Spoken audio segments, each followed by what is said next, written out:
Share screen. Okay.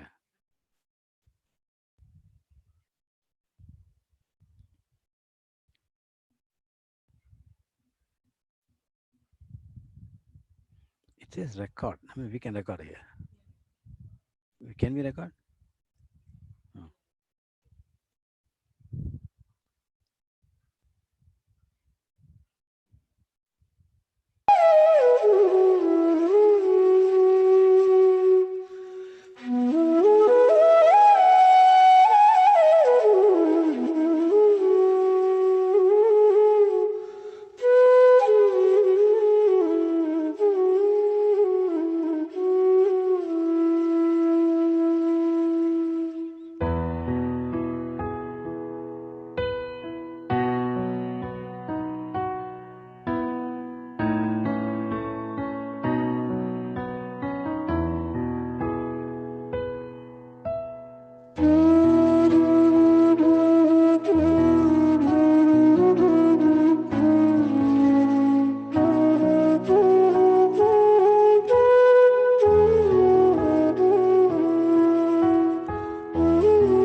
कविं कवीनामुपमश्रवस्तमम् ज्येष्ठराजं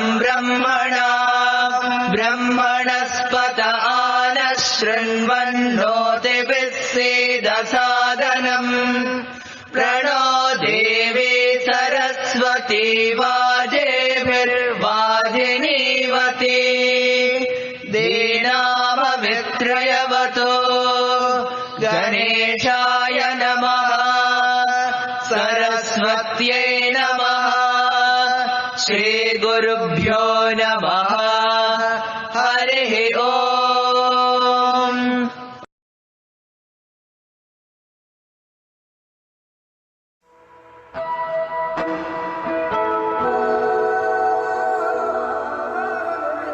यदा यदा हि धर्मस्य ग्लानिर्भवति भारत अभ्युत्थानम् अधर्मस्य तदात्मानं सृजाम्यहम्। यदा यदा हि धर्मस्य ग्लानिर्भवति भारत अभ्युत्थानम् अधर्मस्य तदात्मानं सृजाम्यहम्।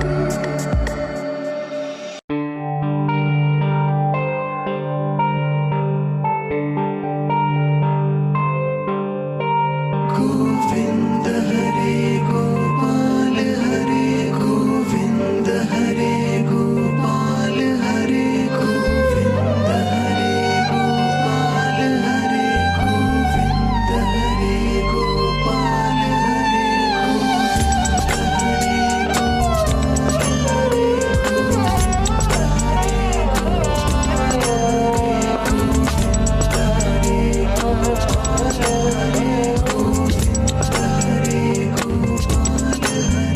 गोविन्द हरे गोपाल हरे हे गोपी गोपबाला गोविन्द हरे गोपाल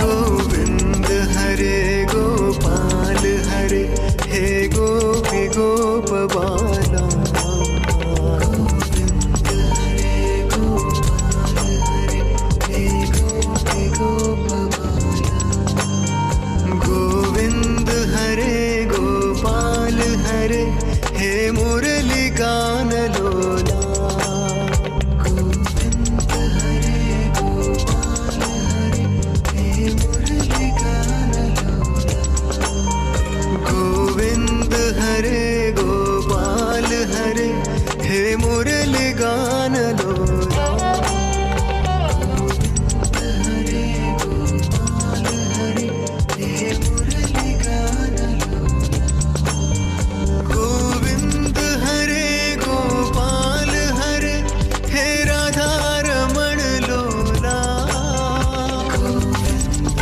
हरे गोपाल हरे हे राधा रमण लोला गोविन्द हरे गोपाल हरे हे राधा रमण लोला गोविन्द हरे गोपाल हरे हे राधा रमण लोला गोविन्द हरे गोपाल हरे हे नंद गोपबाला गोविन्द हरे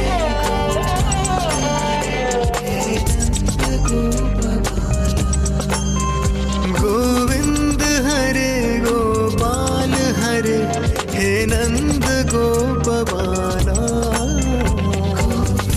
गोविन्द हरे गोपाल हरे हे नंद गोपबाला गोविन्द हरे गोपाल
केशवा मनमोहन मधुसूदन जय माधव जय केशव गोविन्द माधव गोपाल केशवा गोविन्द माधव गोपाल केशवा गोविन्द माधव गोपाल केशवा गोविन्द माधव गोपाल केशवा गोविन्द माधव गोपाल केशवा गोविन्द माधव गोपाल केशवा कृष्ण कृष्ण राधा कृष्ण कृष्ण कृष्ण राधा कृष्ण कृष्ण कृष्ण गोपाला कृष्ण कृष्ण गोपाला गोकुल बाला गोपी रमणा गोकुल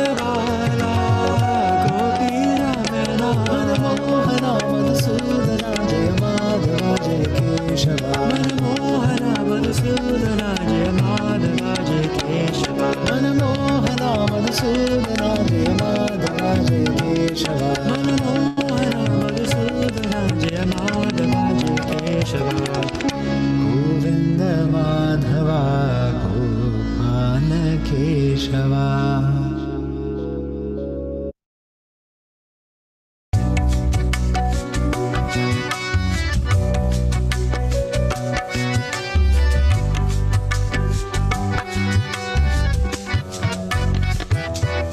भज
भुजमन श्याम सुन्दर Giridhari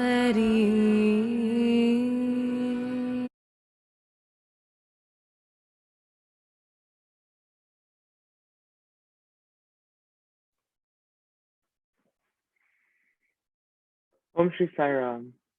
Thank you to all of our respected elders, beloved brothers and sisters, and children who have tuned in today to celebrate Krishna Janmashtami. It is my humble privilege to introduce you today Uncle Jagadishan, a renowned speaker that many of us have had the pleasure of enjoying in his previous visits to Vancouver in the past.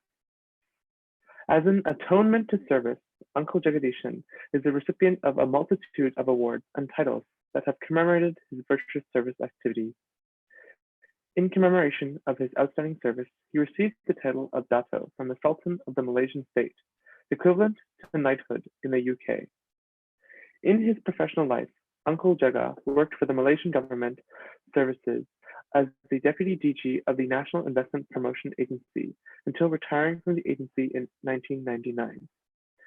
Since retirement, he has been involved as a senior consultant and investment advisor for the United Nations Conference on Trade and Development, the United Nations Industrial Development Organization, and Multilateral Investment Guarantee Agency of the World Bank.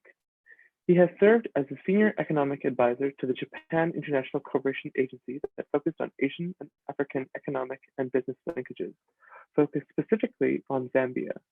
At this time, he has been serving as a private consultant for companies seeking aid on trade and investment matters. Within the Sai fold, Uncle Jaga has completed a vast array of activities in the name of Bhagavan. On an international level, Uncle Jaga served as a member of the original World Council of Satya Sai organizations, the first World Youth Coordinator to the International Satya Sai organization, and an initial faculty member in the International Education in Human Values program. On a national level, Uncle Jaga served as the first Sai Center Central Coordinator for the ASEAN region, a founding member and first-time president of the Satya Sai Center Council of Malaysia, a founding member of the Malaysian Friendship Group for Interreligious Service. He has also produced and composed a variety of diverse devotional songs that have helped him embrace divinity. Lastly, Uncle Jaga has authored multiple books. He has written on the unity of faith, analysis of Vedas, the intersection of science and spirituality, everyday human values, and the power of the human mind. Most notably, Uncle Jaga has written a 4-part series entitled Journey to God. No matter what means, Uncle Jaga has demonstrated his love for Swami and has aided many other devotees on their journeys. At this current time, Uncle Jaga is focused intently on a project titled Tabla, standing for Tamil Bhajan Learning Adventure. With a large amount of South Indian Hindu temples of predominantly Tamil-speaking folk present in Malaysia, Uncle Jaga has tasked himself in encouraging the centers in completing routine worship such as bhajans, and is undergoing the process of teaching non-Tamil Sai devotees Tamil bhajans, so that devotees can aid temples in practicing their own sadhana. If anyone is interested in the project, Uncle Jaga is always looking for more interest and welcomes individuals globally to aid in this undertaking. At the end of the talk today, we will be concluding with a question and answer period. Should you have any questions, please do not hesitate to communicate them by leaving them in the comment section on YouTube. It is now my greatest pleasure to welcome Uncle Jaga to this Zoom stage.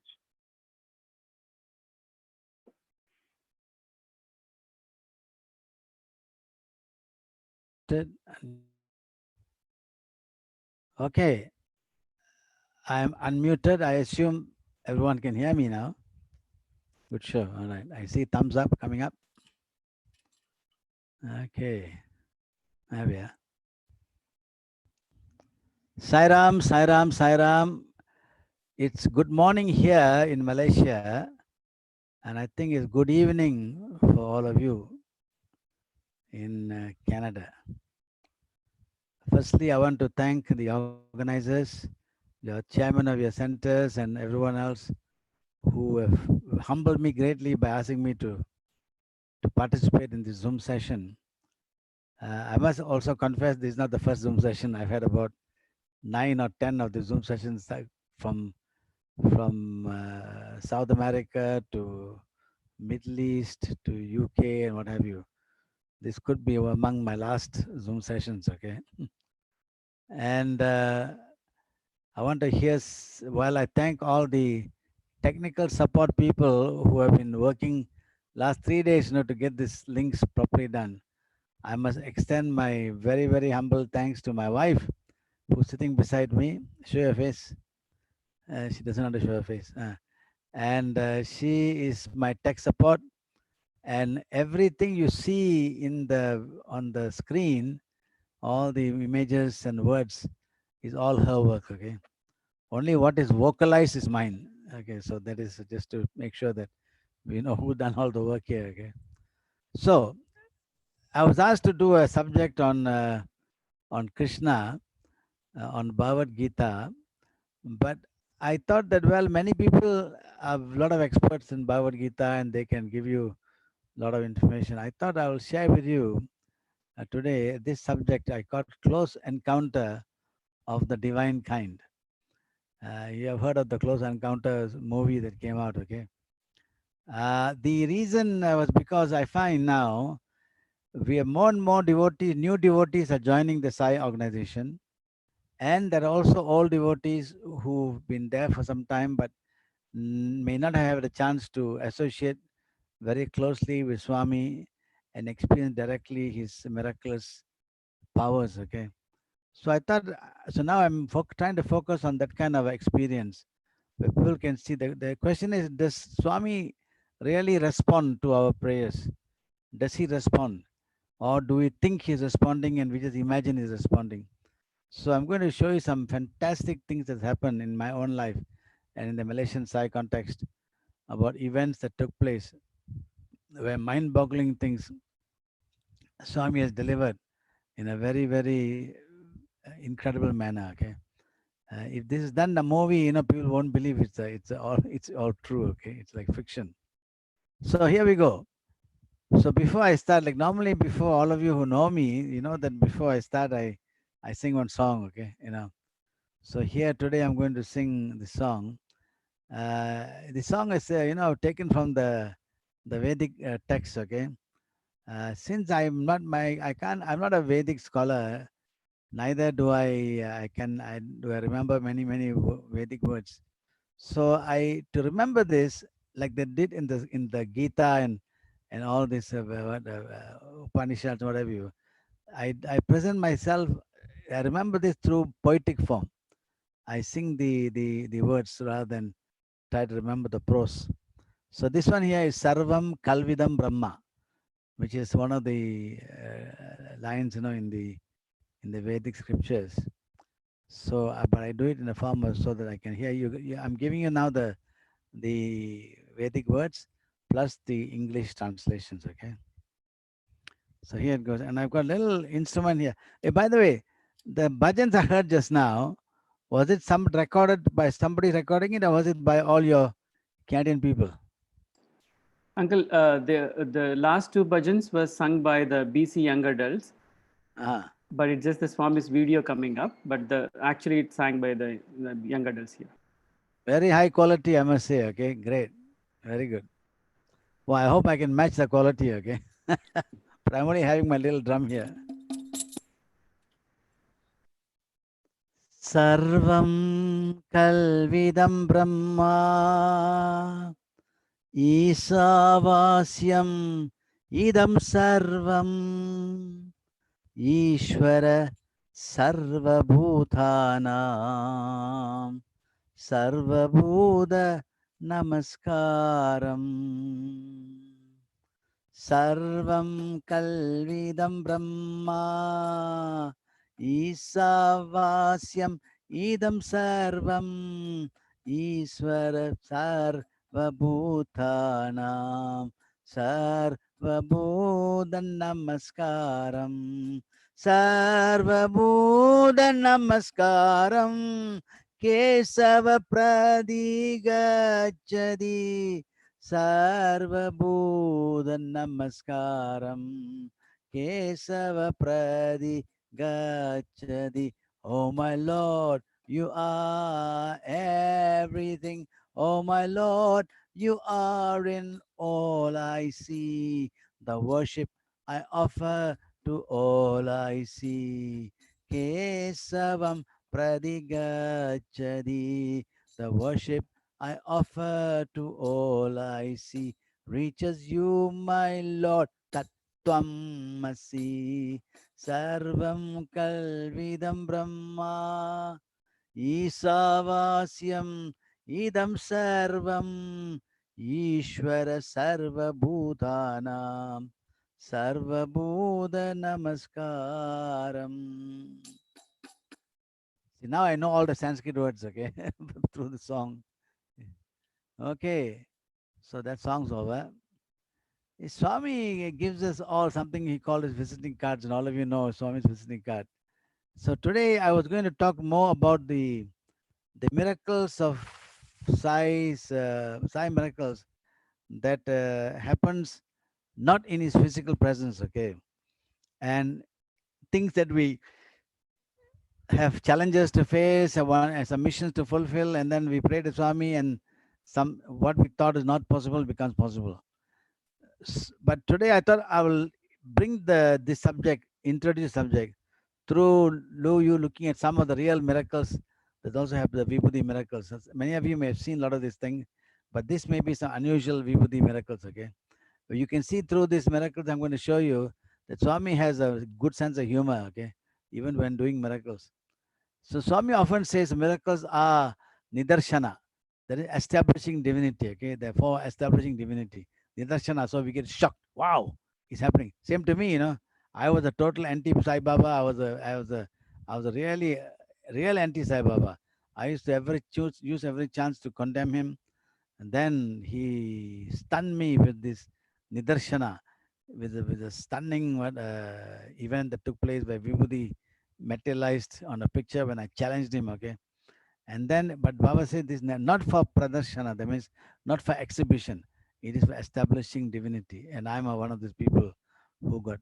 He points the role of the miracle in the overall scheme of his plan. Okay, first chamatkar, stunning. Wow, wow, what is this? That's happened to me. Okay, I was insulting him. I was challenging him. Hey, if you are who they say you are, show me a sign, I'll believe. Okay, I said this in my auntie's house, and then suddenly that Vibhuti came on the picture, and that stunned me. Okay, and my life changed at that minute. Then he says next is samskar, refinement. We go through a process of refinement. After all the negative things we got in our minds, okay, we go through a process of refining ourselves, and then next we come to propokar, selfless service, and finally sakshatkar, the ultimate vision of the divine. So I may not have the ultimate vision of the divine yet, okay, because I'm still around. Once I get the ultimate vision of divine, I think I'll just merge away. But at least I've had tremendous experiences of the visions of the divine manifesting in miraculous forms. Okay, I'll share that with you today. He attracts us through the miracles, refines our hearts and minds with his teachings, and prods us along the path of selfless service, which leads us to self-realization. Self-realization. That's another big thing we'll talk about next time. Okay, what is self-realization? The visiting cards of the divine doctor come in many varieties and colors. The list is endless, but I'd like to share a few others and mine too. Okay, a few of these things. Now here I'm showing from different countries. Okay, self-realization. What is it?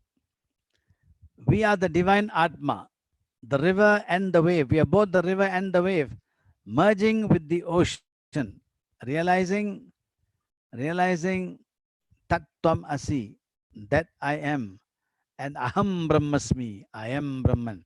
Now, who dares think like that? Okay, this is what we're supposed to achieve, But now, if you ask someone comes and tells you Tattvam Asi, Aham Brahmasmi, we think what's wrong with this fellow? Okay, so we got to, even though we may have come to the realization, you better by yourself keep it a bit quiet for the time being until they realize that you have come to a point of the Tattvamasi, Aham Brahmasi. Okay. So the miracles of Sai, okay, Baba, visiting cards. Now you may see me yawning a bit, okay, because I had to get up very early in the morning, to come and to join this canteen session while you guys came in the evening. I had to get up very early in the morning. So here's some miracles that happen in Indonesia, okay. Really, this is some very amusing stuff. Here's a picture of Shirdi with a sprinkling of vibhuti, so no big deal. This was taken a series of pictures that took, I mean, every day, and then suddenly next day they found more vibhuti had come on the pictures. Then more and more vibhuti is coming, a beard is beginning to form, okay? And more formation of more prominent beard is coming into it. Then you can see now the side view of this particular beard, vibhuti beard formation is now dropping at the bottom of the frame. Look at the bottom of the frame, you can see now the vibhuti is already spilling over, okay? So they had to do something about it. So what they did was the beard is growing still, okay? Every day, every day. Then, so they had to put a chair below, some sort of below, to capture the vibhuti as it comes down. So now it's going beyond the frame. So here we are, more and more clear around the size face, thickening by itself. And you see the vibhuti is growing now longer and doing the same beyond the frame. Beyond the frame. And there we are. Look at this beautiful picture, And then the vibhuti is merged with some kumkum also, It's coming on sandalwood, not kumkum. So sandalwood paste on the vibhuti. And you can see now that the picture is growing, and they almost must put 2 or 3 chairs, I think, extra, but luckily it stopped there, okay, so it didn't spill over. So that was the incredible miracle that happened in Indonesia, okay. Here's another one that happened also in Indonesia, I think. There was a Ganapati thing, some vibhuti came, so people think, oh, what is that, no big deal. Then what happened, one day next day they found the whole vibhuti is totally covered the Ganesha, and then gone. And then another one here with kumkum, only Swami's face. Now here we are coming back the face. So this kind of incredible things happen. Okay, and he doesn't stop with a little bit. Sometimes he wishes he makes it massive show, of grand divine power. And here again, Baba with some little bit of sprinkling vibhuti. Then the vibhuti grows, and you can see now at the bottom there's a Shiva, dancing Shiva there, also covered Ganesha, and then that's the Ganesha is there. And then, okay, now that's the Ganesha there. Okay, they all covered as vibhuti. Here's one rather very interesting one. Okay, here's a picture. One day they came and saw this picture. There was this Om and the heart and the Trishul in the palm of his hand. Okay, now gone. So it's like a movie sequence. Okay, a picture started kind of appear. Om on the palm and a crescent on the side. Okay, and then you can see. Okay, then suddenly a cobra comes around his neck. Okay, this again in Indonesia, I think, a lingam. But Indonesia, Bali, is a Hindu nation. Okay, so a lot of they're very devoted people, and lingam appears there with the cobra there around his neck, and this is another view of that one. And then suddenly, what a sprinkling of vibhuti everywhere, Om on his palm, Trishul, everything began to happen. Okay, and you can see a little crescent above his head, and vibhuti on his forehead, like South Indian style vibhuti on his forehead.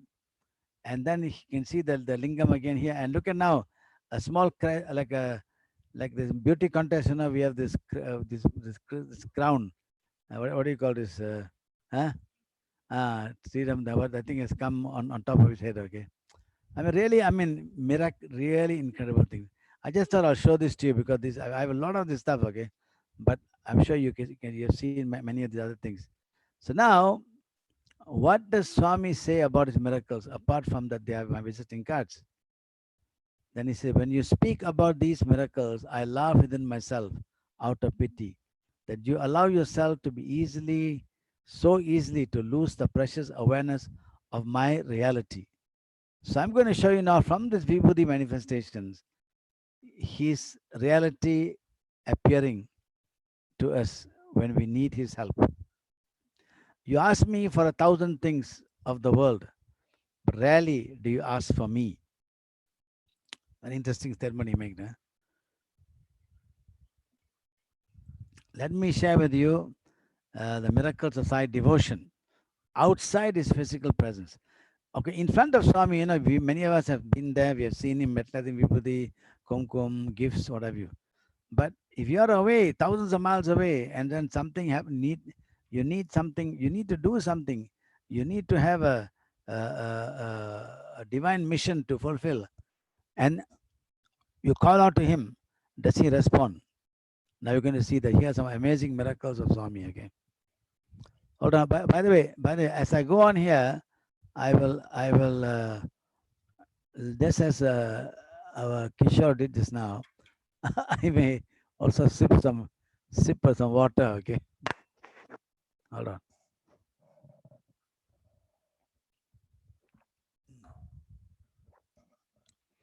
And now once in a while, pop some sweets in my mouth. Okay. Okay. So in Malaysia, this was a Sai center called Sri Muda Center on the 23rd November 2014. A bhajan is going on. Suddenly, when they took picture, when they watched the picture, they saw an image of Swami. Okay, a shadow of Swami walking across the altar. So this is happens in 2 or 3 other places. Okay, but this one was captured. Now here's another one. Okay, here we are identifying the what camera that is used in Medan, Indonesia during a EHV training session. I was in Malaysia at this time, and suddenly these guys in Indonesia, they send me this picture through WhatsApp. Okay, and the background to this thing while the training going on, the song, the truth needs. Some of you who came for the first World Youth Conference remember the song. Okay, truth needs a hero, truth needs a friend, truth needs someone who says I am. Okay, that song was playing in the background. Not that the song had anything to do with it, but I'm just telling you the incident. And the theme of the song for the 1997 World Youth Conference. Okay, and go on. And there we are. That is a picture they sent me. And I'm given the camera they use for this. So this was a really, I was stunned when I saw this. Okay, but something, I dare not take anything that happens if somebody sends to me as reality, because I mean, if that thing happens to be a fake thing or some artificial stuff, the people have done, then our whole credibility goes. Okay, so I got to verify. So immediately I called Indonesia, and asked them, hey, what's happening?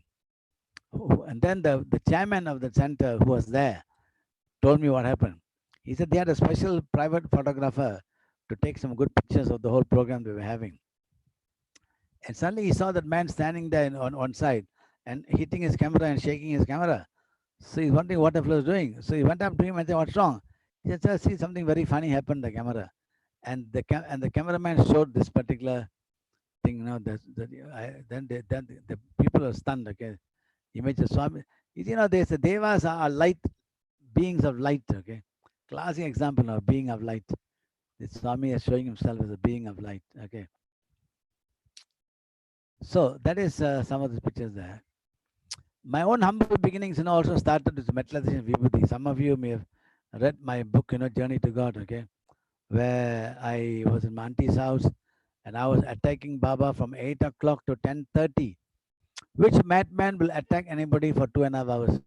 I was such an extremist. Okay, I was attacking, condemning Swami, and there were my auntie and 2 others were defending Baba. And when at the height of my arrogance, okay, I challenged Baba.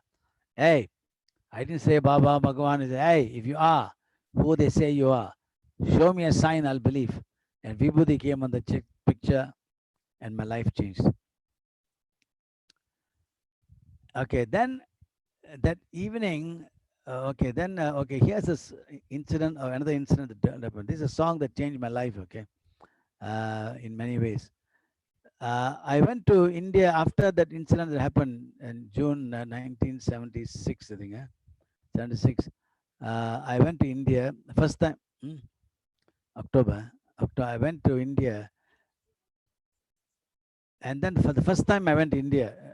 Because I was in Malaysian government service. I was director of investment. Okay, promotion.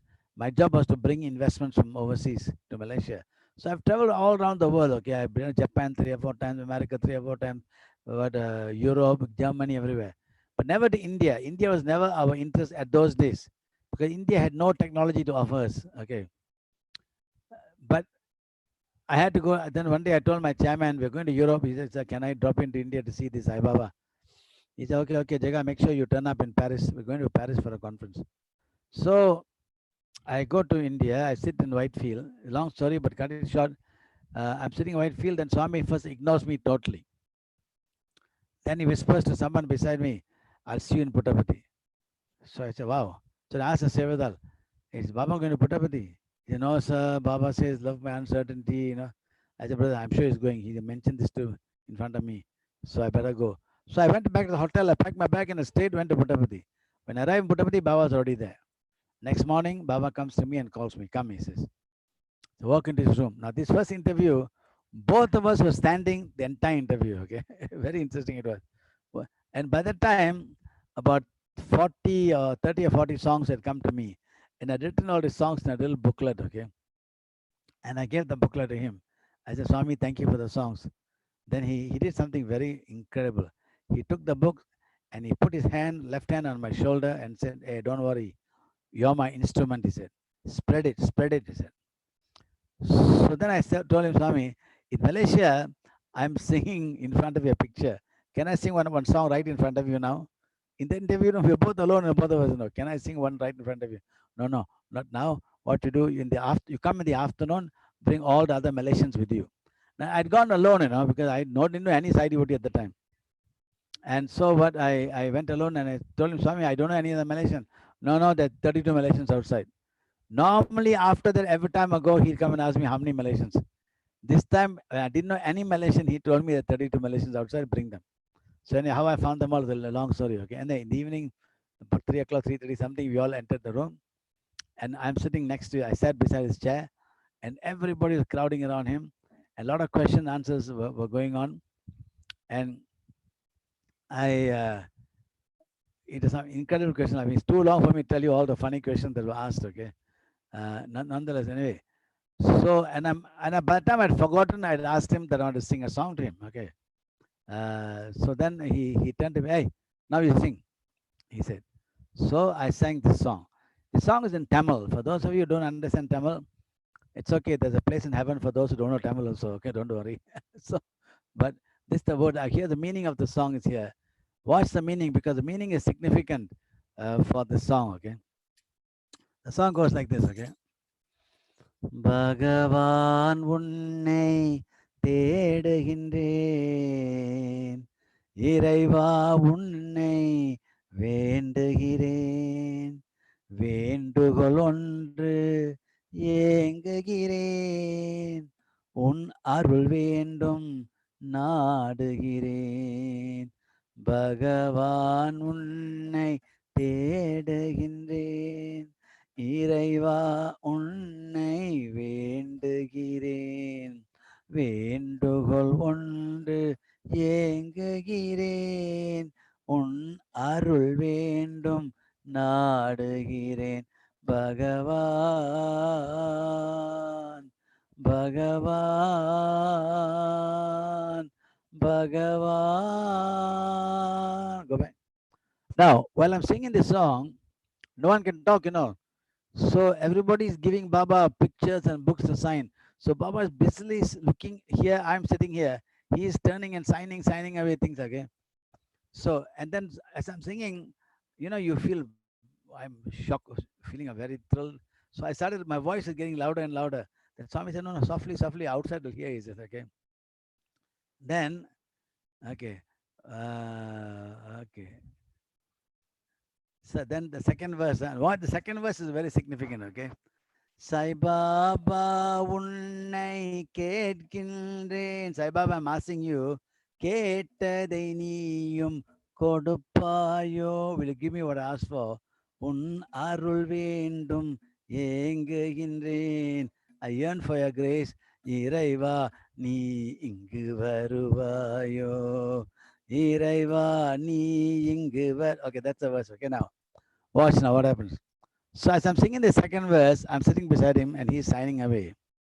When this line starts, Sai Baba unnai ketkinren kettadai neeyum kodupayo. He turns to me and says, Kodupen. I'll give, he's telling, I was stunned when he said that, okay. But I continue the song. Un arul vendum yenguginren Iraiva நீ இங்கு வருவாயோ. Varuvan, he said like that. So dear devotees, what a stunning thing, he, like a joke, he mentioned, Korban, I'll give, I'll come.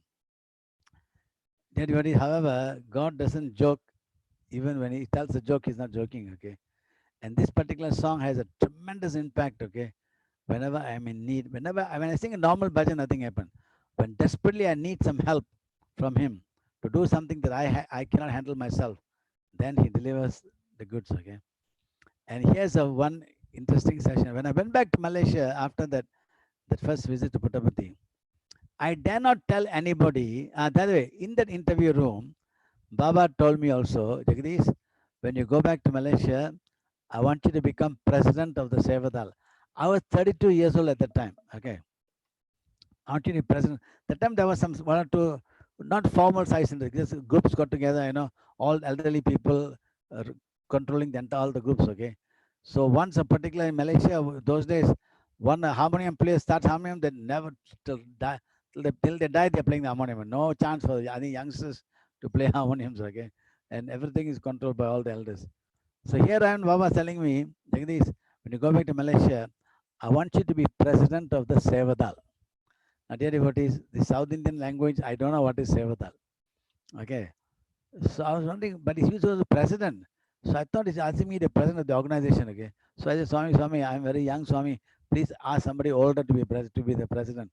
He said, no. You see, now in Malaysia, all the devotees, exactly, look at his facial expression. All the devotees now only singing, not doing any work. Tell them, go do work, do service, he said. Now, that time I was director of investment promotion in the Ministry of Industry. And I was very busy my whole day with the office. Then I come back, I had a bath, I do exercise, I go to cocktail. I'm invited by ambassadors and captains of industry to all kinds of evening functions.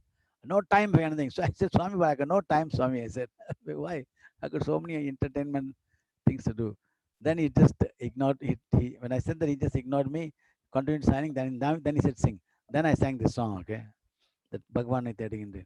So when I go back to Malaysia, I dare not tell anybody that Baba told me to become president of Sevadal. They'll throw me out, okay, these fellows. So I just kept quiet. But some of the people that, remember there were about 30 people inside the interview room. So one of the youngsters came and asked me, Jaga, is it true that Baba, we hear that Baba asked you to become president of Sevadal? I said, well, if I tell you, will you believe her? He said, yes, we'll believe. So I said, Baba said, I told him the whole incident. So they said, Jaga, you start, we'll join you. So the youngsters, I said, okay, come to my house for bhajans. So they started coming to my house for bhajans, and then I formed what is called an ISD, Informal Sevadal. So we get together and start doing service, okay? So that started the original Informal Sevadal. Now, then how do I tell the story about Baba asking me to everybody to seva? No, this guy, youngsters were coming to my center. And I dare not go and ask the major people in Kuala Lumpur, because all these are all big, very senior people. Okay, no, very senior people. They'll scold you, if you say something like that. So I just kept quiet. Okay. Then I heard about a center. Malaysia, as you know, Kuala Lumpur is the main capital. There's a Port Klang is a major port in Malaysia, and I heard about a Telugu group. That's having bhajans regularly in the Port Klang. These are stevedores, not the Fat Cat group, the stevedore groups. Okay, I mean they were all the workers, and the port workers. So I heard about this. So I told someone, can you arrange a bhajan for me here? I want to talk to them. So my friend said, okay, so you arrange a bhajan.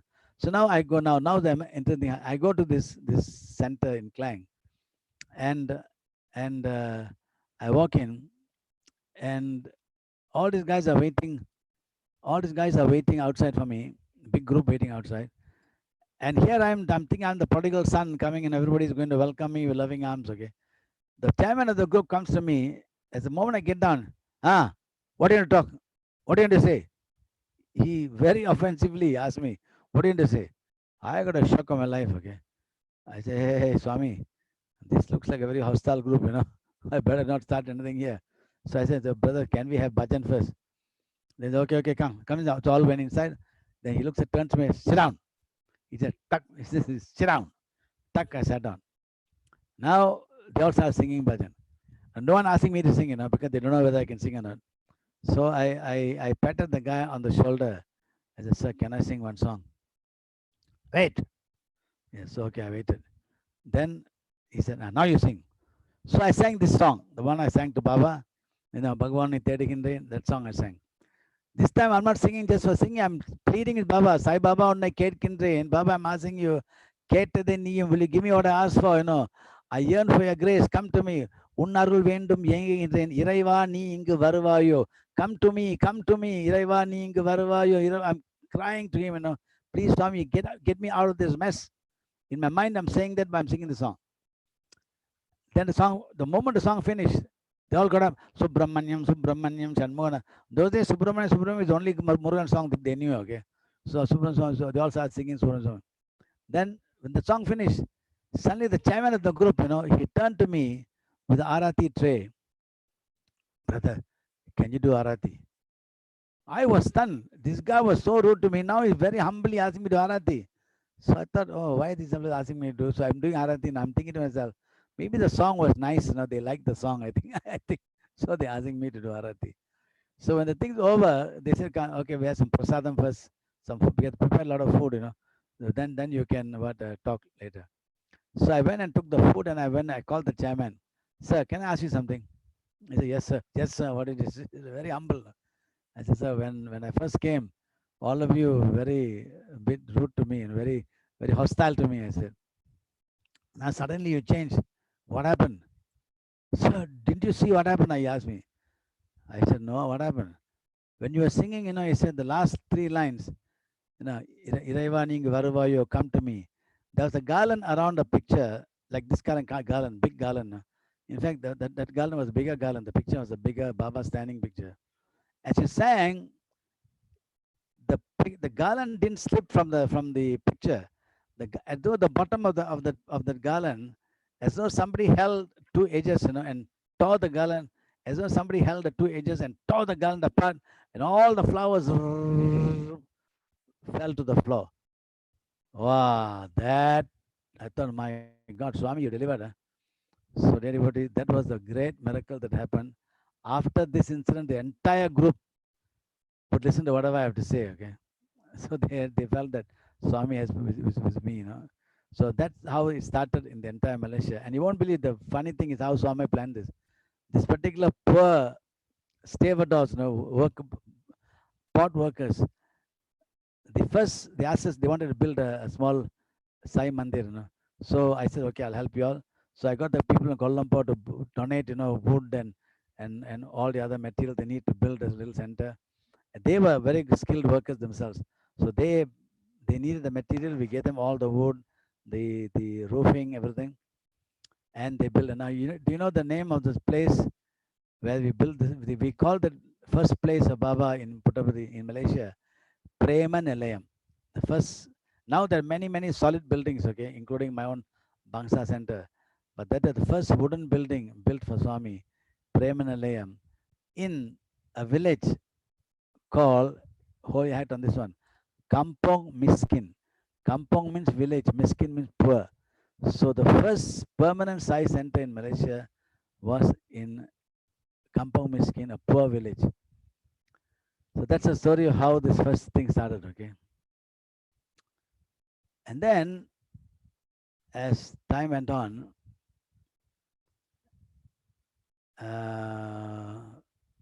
hold on. Okay. So now, once in a particular interview I went to, Baba said, I was telling Baba, we have a center, we are doing Ganapati Abhishekam in a center. Swami said, okay, it doesn't matter. Swami will materialize, Swami will give you a Shivalingam. You do Abhishekam on Shivalingam. So then he materialized, he didn't take out his mouth, he waved his hand and he gave me a black Shivalingam. You'll see a picture of it here. Shivalingam. And then he gave it. I'm not a typically ritual type, okay. For me, songs and seva. That is my whole life dedicated to Swami, see. Songs and seva, you see. So he gave it to me and I held it in my hand. And I'm wondering what to do with this, okay. Because I never done any ritual practice as such, Many people in the center do rituals, but I let them do it. So I'm just wondering now what to do. So I said, Swami, what do I do? He said, no, you pour water on this. Then he said, sick people will come to you and you pour water and you give the water to sick people and you put vibhuti on it and give vibhuti to sick people. So this is the Shivalingam that Baba metalized, okay?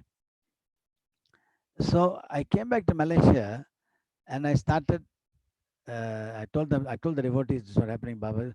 Those of you want will do. So I started doing the Shivalinga Abhishekam. So basically to the Bangsa center people, okay? But as the news got around, more and more people from outside the Bang centers, from different towns, in Malaysia, approached me. Those of you are familiar with Malaysia, Seramban, is another town about 1 hour away. So we went. So they asked Jaga, can you come to our? Lot of our devotees would like to experience the Shivalingam. Can you please come and do it there? So I prayed to Swami. Swami, you didn't ask me to go anywhere, but can I do this? He said, yes, yes, you go. Whenever people ask you to do, you respond. Okay, your job is to serve. So, so the team. Typically, what happened is now that, there'll be a team. I formed a team, North Indian, South Indian people, about 6 or 7, 2 castes. We would get together and we leave KL about 5:30 p.m. after work. We'll go to the Sramban, which is 1 hour away, and the advance party will go and make all the arrangement, decorate, get the altar decorated. We need a lot of things for the Abhishekam, a lot of materials, arrange everything. Then I would come in at about 7 p.m. and I'd start the entire Abhishekam ceremony, and we finish at about 10 p.m. or so. Okay. So normally, and this is very exhausting for me, okay, because not only I do the Abhishekam on this, that I go around, people come to me, and say, please help me, I got cancer in my body or whatever it is. So I will take the whatever vibhuti or and rub on the body, and I really transfer whatever energy I've got to them. I'm thinking I'm transferring energy. I don't know what I'm doing, but I'm transferring energy to them, and but very exhausting. So by the time we finish, all I want to do is to leave the place and go back home. I'm virtually 1 hour's drive from my house. Okay, very tiring. So now, but how did Sai show me that he is with me? He showed it in a very dramatic manner. Okay, so now watch now what happens. Okay, here is a scene in this Saramban Sai Center where they had a big wall, and on that wall they had a drawing of Shirdi. And Shirdi, some of you may have seen this famous picture. Shirdi is stirring a pot of boiling, I think oats, or I don't know, food or something like, maybe pukkel, I know. He is stirring a pot of pukkel like that, and people around him. That's a famous scene. Some of you may have remembered this scene. Okay. So, and meantime, I want to go home, but the chairman of the center, who was a very nice guy, he comes and says, can I take a picture with you? So actually, I didn't want to, but I can't say no. So I said, okay. So I stood in front of that picture. We stood in front of the drawing, of Shirdi stirring the pot, and we both stood there, and a picture was taken. Now, no big deal. I go home. 3 days time, this man comes running to my house, Jaga, look at this. And he shows me this amazing picture. Now you can see the picture here. If you notice what's happening here, that is the Shirdi at the back stirring the pot. And you can see now how far we are from the wall, we are quite far from the wall. And on my shoulder, Shirdi's hand is touching my hand, okay? It is an incredible picture, okay? Incredible picture. This is a very, I was stunned, and everybody is seeing this stunned, okay? Because we didn't see that happening when the picture was taken, but this is what happened. So this sort of gave me the courage and the energy to continue to fulfill Swami's mission, okay? Anyhow, now we come to the next thing, One of the messages I constantly give the Sai devotees in Malaysia, and now I do it around the world, is quoting from this particular. Baba has talked about something called Yoga Shemam. Remember this word, Yoga Shemam. I think one of your ladies, I think, know this verses, okay? This the verse, it goes like this. Ananya Sintayanto Mam Yajana Paryupasate Tesham Nitya Abhuktanam Yogashemam Vahamyaham. Now, what's the meaning of that? So, this is the Krishna is telling Arjuna in the battlefield of Kurukshetra. He's telling Arjuna, whoever among my devotees dedicate all acts to me with no other thought, whoever meditates on me, serves me, worships me, remembers me, know that I am always providing with him for him in this world and the next. I bear the burden of his yoga shemam, vahamyaham. Now watch now, what is the meaning of that? So when Swami talked a number of times about the word yoga shema, so I checked it out and found out. Yoga shema means what, it's a divine assurance that divinity gives mankind. Yoga shema means whatever you have in life, I will preserve for you. Whatever you need in life, I will give you. Everybody goes to temple or church or mosque or wherever they go to. That's what they're asking for, without even mentioning, God, whatever I have in life, preserve for me. Whatever I need in life, give me, okay? Or in fact, whatever I want in life, give me, they'll ask, But everybody asks for that, Yoga Shema, no question about it. But what they forget is the precondition that God has given. That is, dedicate yourself to me, do my work. Then I will look after Yoga Shema. So there's a trade-off here, you see. That's why what Swami has done. Look at what Swami has done to us in all the Sai centers, okay? Ananya Sintayantoyam Yajana Priyupasate Tesham Nitya Abhiktanam Yogashemam Vahamiham. Dedicate itself to me, do my work, okay? So, dear devotee, in Malaysia, this message I gave constantly to the devotees, okay?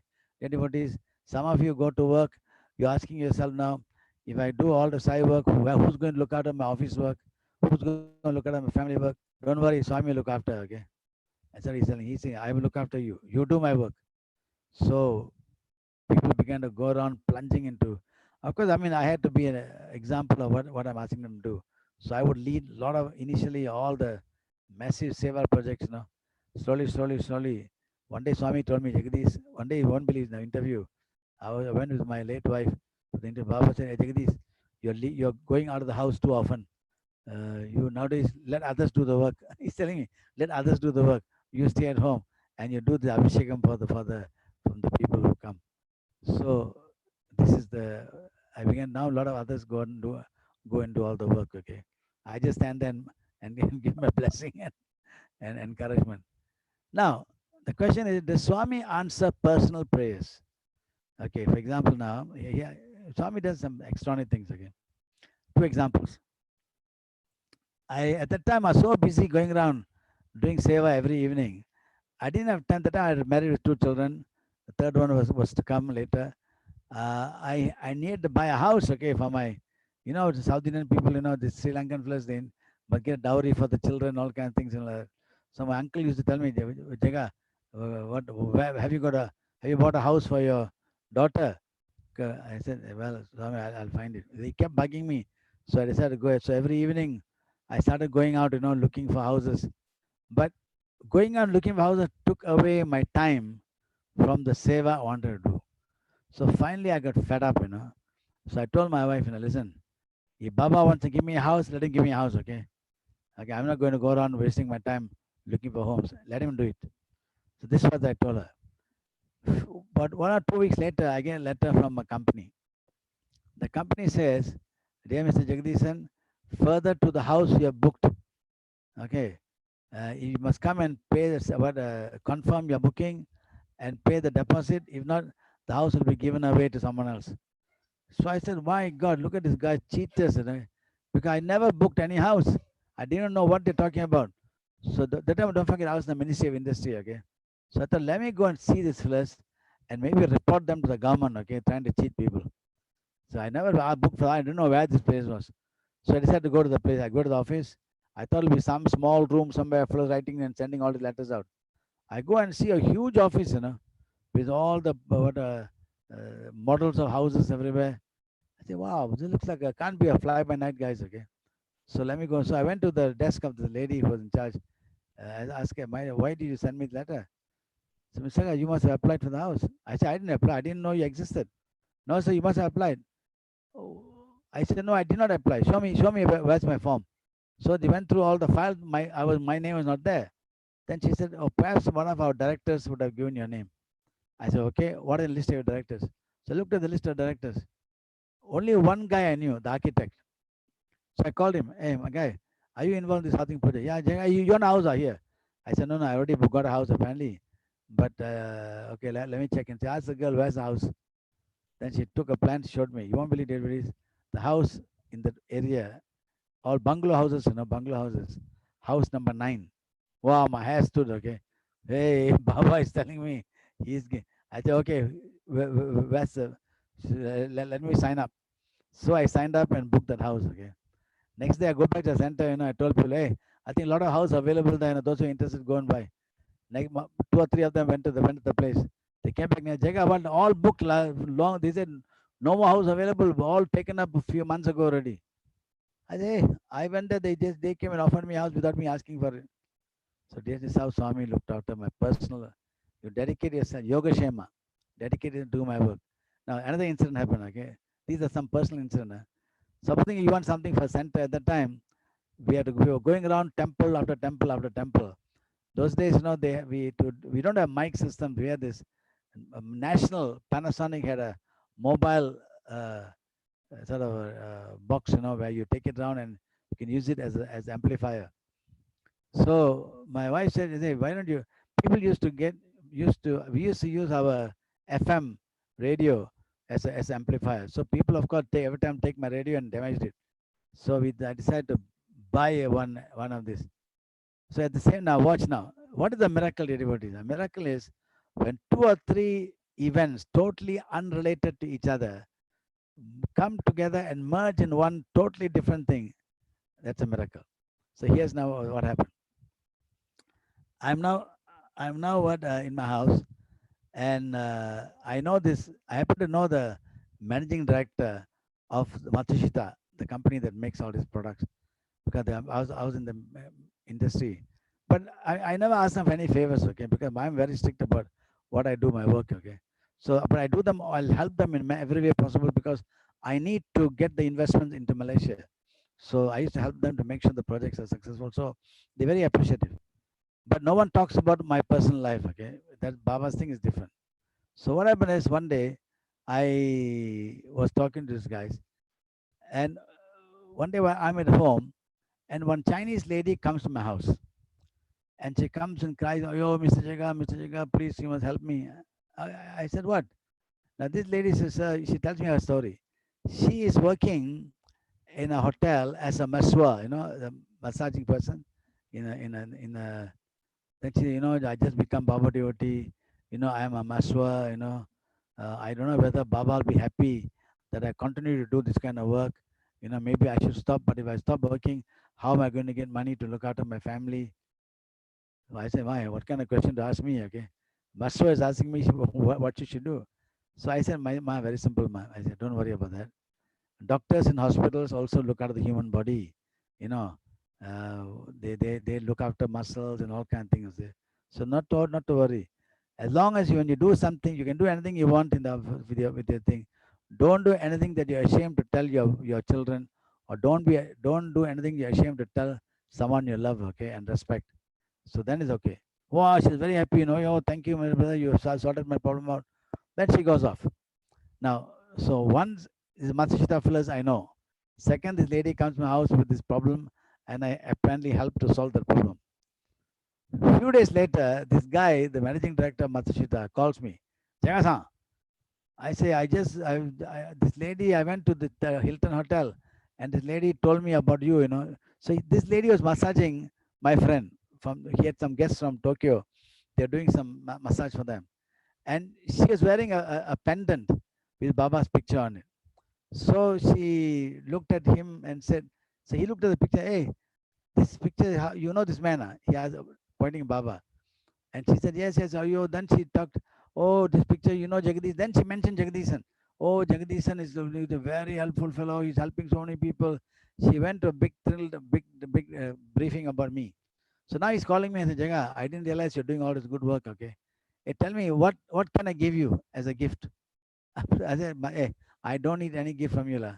"No, no, please, tell me what I want to help you." I said, "All right." I said, "Listen, this Matsushita's speaker thing. if you want to donate to the center, the speaker. We need it for the activities we do. And 3 days later, he sent to my house the Matsushita speaker, and that became our equipment for 2 or 3 years. Okay. So anybody see when you want Swami something, Swami will give, but you must go on a needs basis. Okay. So for this how I got the speaker for the center. Those okay, nowadays everybody has big speakers. I'm talking about virtually about 20-30 years ago. Okay. So much for that part of it. Okay. How Baba has helped me and helped the center in so many ways. Okay. Now I'm going to tell you two amazing stories. Right.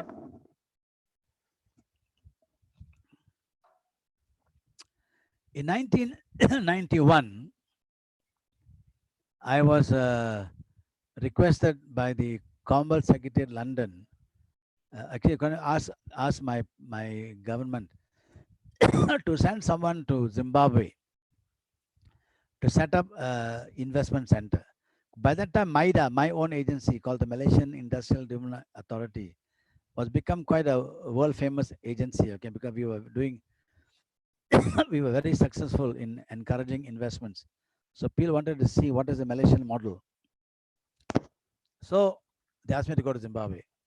So okay, after a lot of panic, my family, you go to Africa, you know, they're going to kill you, lion going to eat you, you know, the Africans will plunge, will poke you with spears. So I said, no, finally I went. When I went to Zimbabwe, not the present Zimbabwe, those days the Zimbabwe, real jewel of Africa again. Beautiful town. At that time Mugabe was still there at the early ages before he became too extreme. Okay, but very nice country, very nice people, and I was working with the governor of Central Bank of Zimbabwe. So I was doing my work there, and then one day, see, setting up the investment center was a simple thing, and I thought I'll just duplicate what we had in Malaysia, but I could not do that because of circumstances different, so I had to adjust it accordingly. That work is very simple, and no problem. Then one day the governor called me. Jaga, can you do me a favor? I said, what?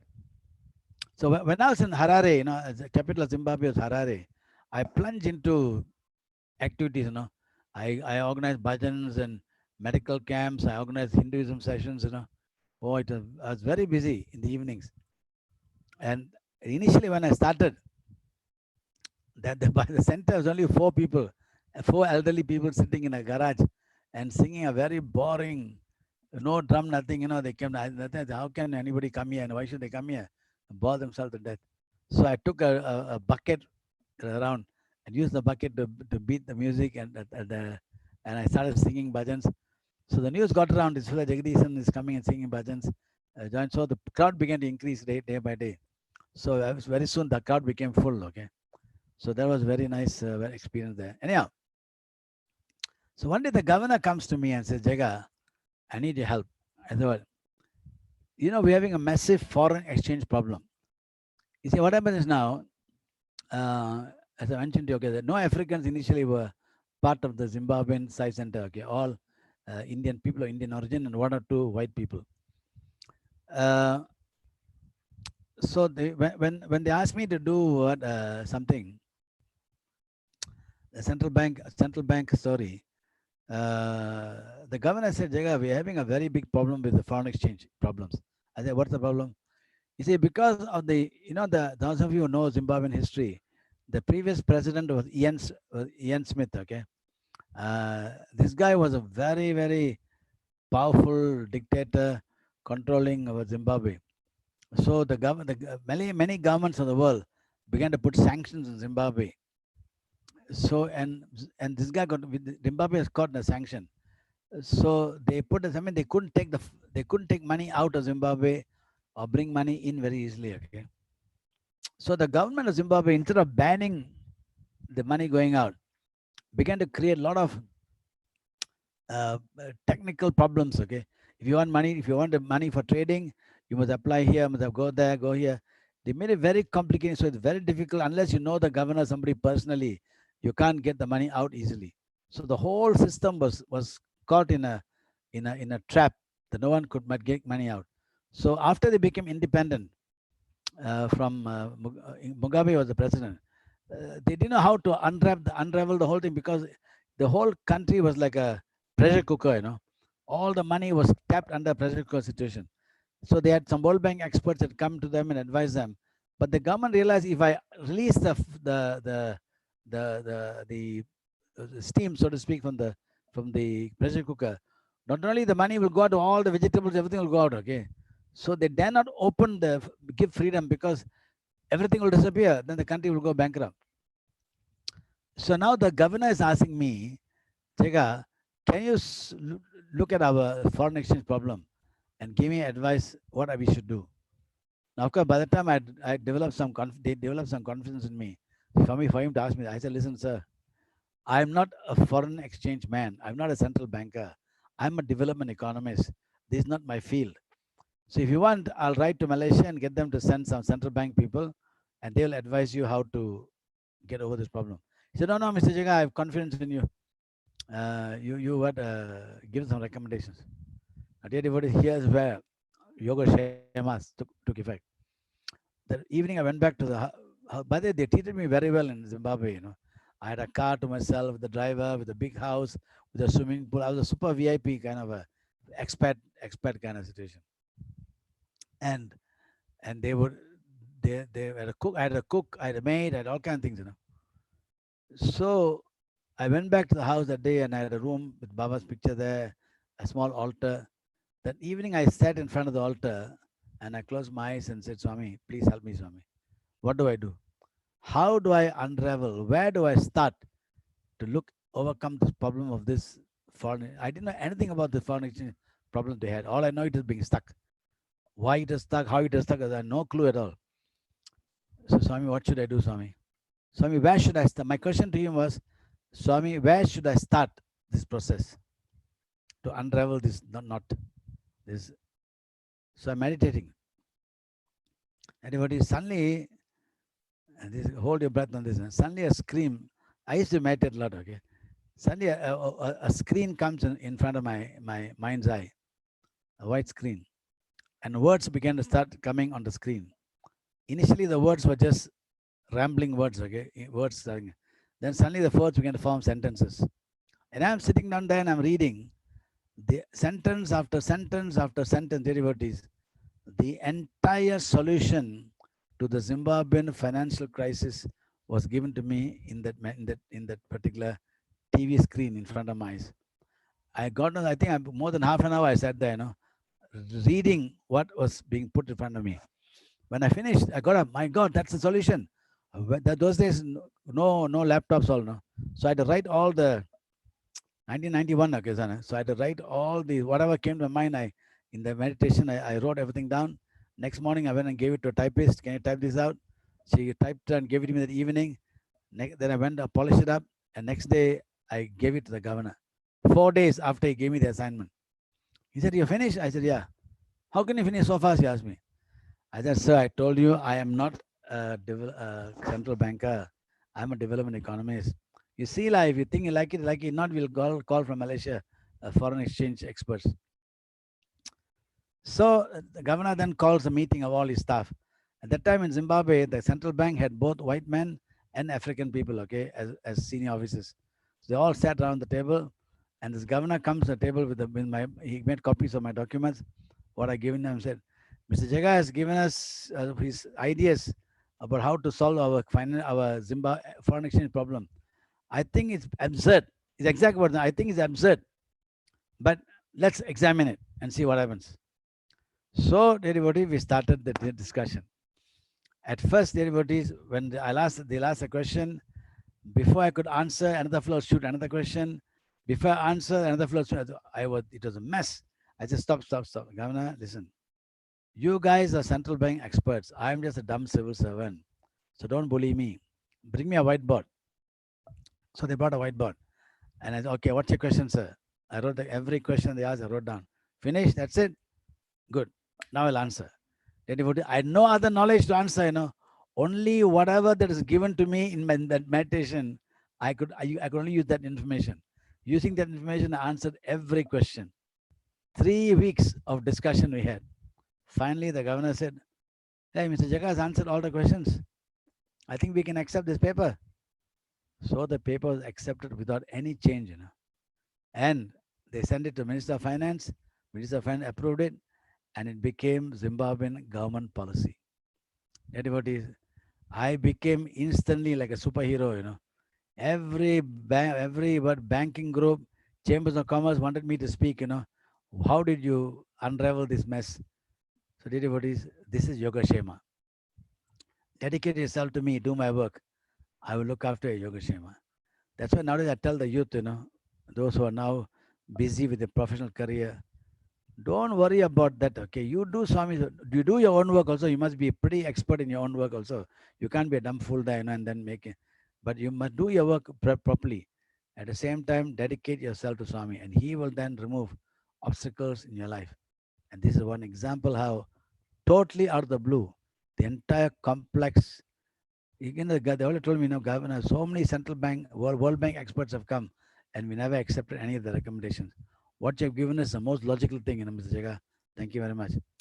So anyway, so that was the story of how one of the miracles of Swai, not in his presence, he came to me when I needed him very much, very much.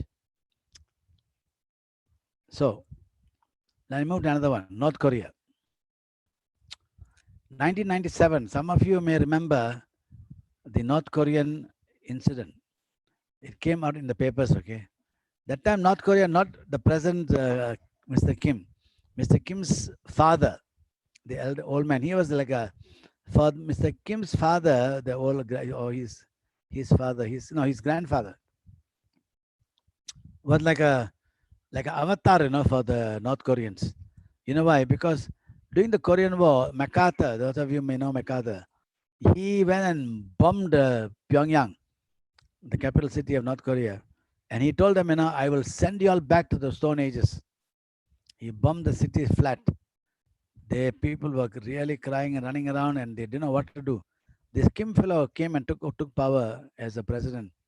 And he gave them the confidence and rebuilt the entire economy to what it is today. Okay, then he passed away. Then his son took over. Then now the present guy is the grandson of the founder. So at that time, 1997, you would have seen in the papers, those of you remember, there was papers that showed lot of stories about North Korea. Children starving, all in bones, they were there, and no food for the North Korea, no food. The famine, the big tsunami had come in and destroyed much of the. Here's an example of the North Korean, but not lazy people. Okay, they're very heavy planted paddy, everything, but the tsunami came, and North Korea they had built a wall, around the old coastal area. It is not a defensive wall; it's a wall to prevent water coming into because they are very little cultivated areas. So to prevent water, they built a wall. The tsunami had come from the ocean and smashed the wall, and about 5 or 6 foot waves went inside about 3 kilometers inland and destroyed all the agricultural crops.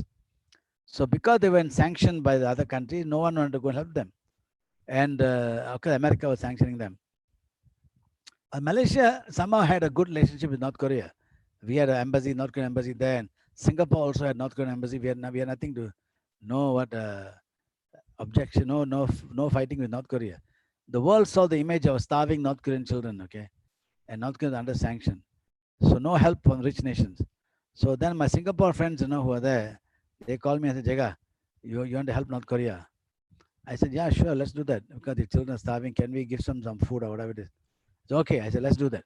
So what we did was, from Malaysia and Singapore, 5 of us together, we booked rice.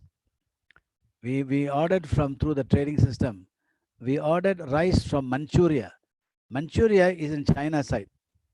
So Manchuria is there. From China, we ordered 90 tons of rice.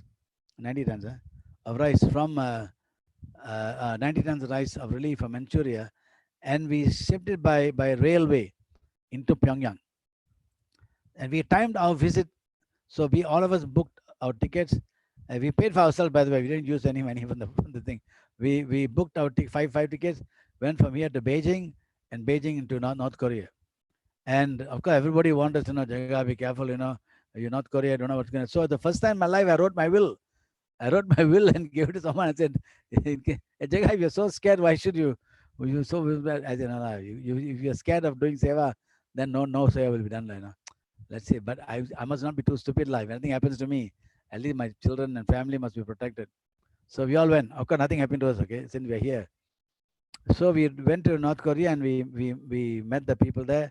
We received the goods that came by train from Manchuria, and everything was done. Then I asked that there's at that time one chap called Kim, from the president's office. He was assigned to look after us, and the way he was behaving, like a normal officer, okay. But this guy must have been a very senior fellow, because he pretended as though he doesn't know English. So he was, every time I say anything, he'll ask the translator to translate what I'm saying. And the translator will, then he will speak in North Korean and we will hear in English. So halfway through the discussion, I realized this guy knows English, okay, it's pretending, So I told him, Mr. Kim, don't pretend, okay. I know you know English. So you don't try and cheat us, okay. I tell you, you think that sometime you leave and go and we will talk in English and you'll know some secrets? No way. If ever you leave us and go anywhere, we'll talk in our Malay, in our local Malay language. So no point you hiding. You better speak English. The fellow got so stunned that no one ever spoke to him like that, okay. So he started laughing. So we became good friends. So another thing about North Korea was they had a big hotel there. I don't know whether which hotel is still there. They must have more hotels by now. So the one big hotel they had, and the room is a big room. I entered the room. There is a big mirror beside the entrance, and there's a space between the mirror and the wall. Okay, so I thought to myself, they say they may be watching us, and they may have some camera behind the mirror. That's all I know. So what I used to do when I enter the room, I'll go to the mirror and bow in front of the mirror, like that, just in case somebody watching. Okay, so then, so next day, Mr. Kim was there. Hey Kim, come to my room. I said, we'll give you some Malaysian tea. So those days we carry the 3-in-1 tea, packets. So we went up to a room and I asked him to sit down in the chair. Then I went to the mirror. Excuse me, Mr. Kim, I said. I went to the mirror and I bowed. He said, Mr. Jaga, what are you doing? I said, no, in case your friends are watching us, must show respect to your friends who are watching us. So like that, it became crazy. He could not know how to handle this. Okay. Anyhow, then I asked him one day, Mr. Kim, I understand there were starving children. Can you show us this problem you're having? Mr. Jaga, yeah, he really said some words that hurt me very badly. He said, Mr. Jaga, if your children are starving, would you make an exhibition out of them? I said, no, I'm so sorry. No, never mind. I know your people are very sincere. I'll show you what was the problem we are facing. Next day, we drove from Pyongyang 2-hour drive to the coast. There, we saw the massive destruction, okay? And what had happened is, huge tsunami had come, destroyed the wall. I told you that the wall that is along the coastline, the wall, I told you, not a defensive wall, it's just, I think, to prevent the water. Smashed the walls and the water went in and it destroyed all the, here's an example, here's some of the thing there, now this is the houses that were all shattered, no? And North Korea can be a very bitterly cold place, okay? And already at this period of time, we're already feeling the cold coming in. So I realize now that 90 tons of rice from Manchuria was not enough for us to help North Korea. So here I am standing, in the midst of this. That's Mr. Kim. You can see that. That's Mr. Kim. And that's me standing there. And then subsequently, we took out our shoe and we walked about half a mile near the wall, where there's preventing the water coming in. And we saw massive destruction. Warehouses, everything was destroyed, okay? And I felt very bad for these guys, and I'm wondering what to do. Then we turned and I saw military lorries coming to the town, to the village. So I asked Mr. Kim, why is this? Why these guys coming? Why military lorries coming here? So Mr. Jaga, we just heard that a big storm is coming in off the coast, and there could be another major tidal wave coming in. So the government has now asked us to remove all the people from the village, so that in case the tidal wave comes in, the tsunami comes in, they're in safe ground. Dear devotees, can you imagine what I'm feeling now? I've seen they had stopped praying. The North Koreans had, so for them, Mr. Kim was the avatar. Like Moses, who took the people out of Jerusalem, the Egyptian, okay, like this guy was like Moses for them. That's why they worship him, the father, the old man. And I realized that these 90 tons, not going to help, okay? So they need much more. So I turned to this Kim, yeah, and they don't pray at all. They stop praying, these guys, okay?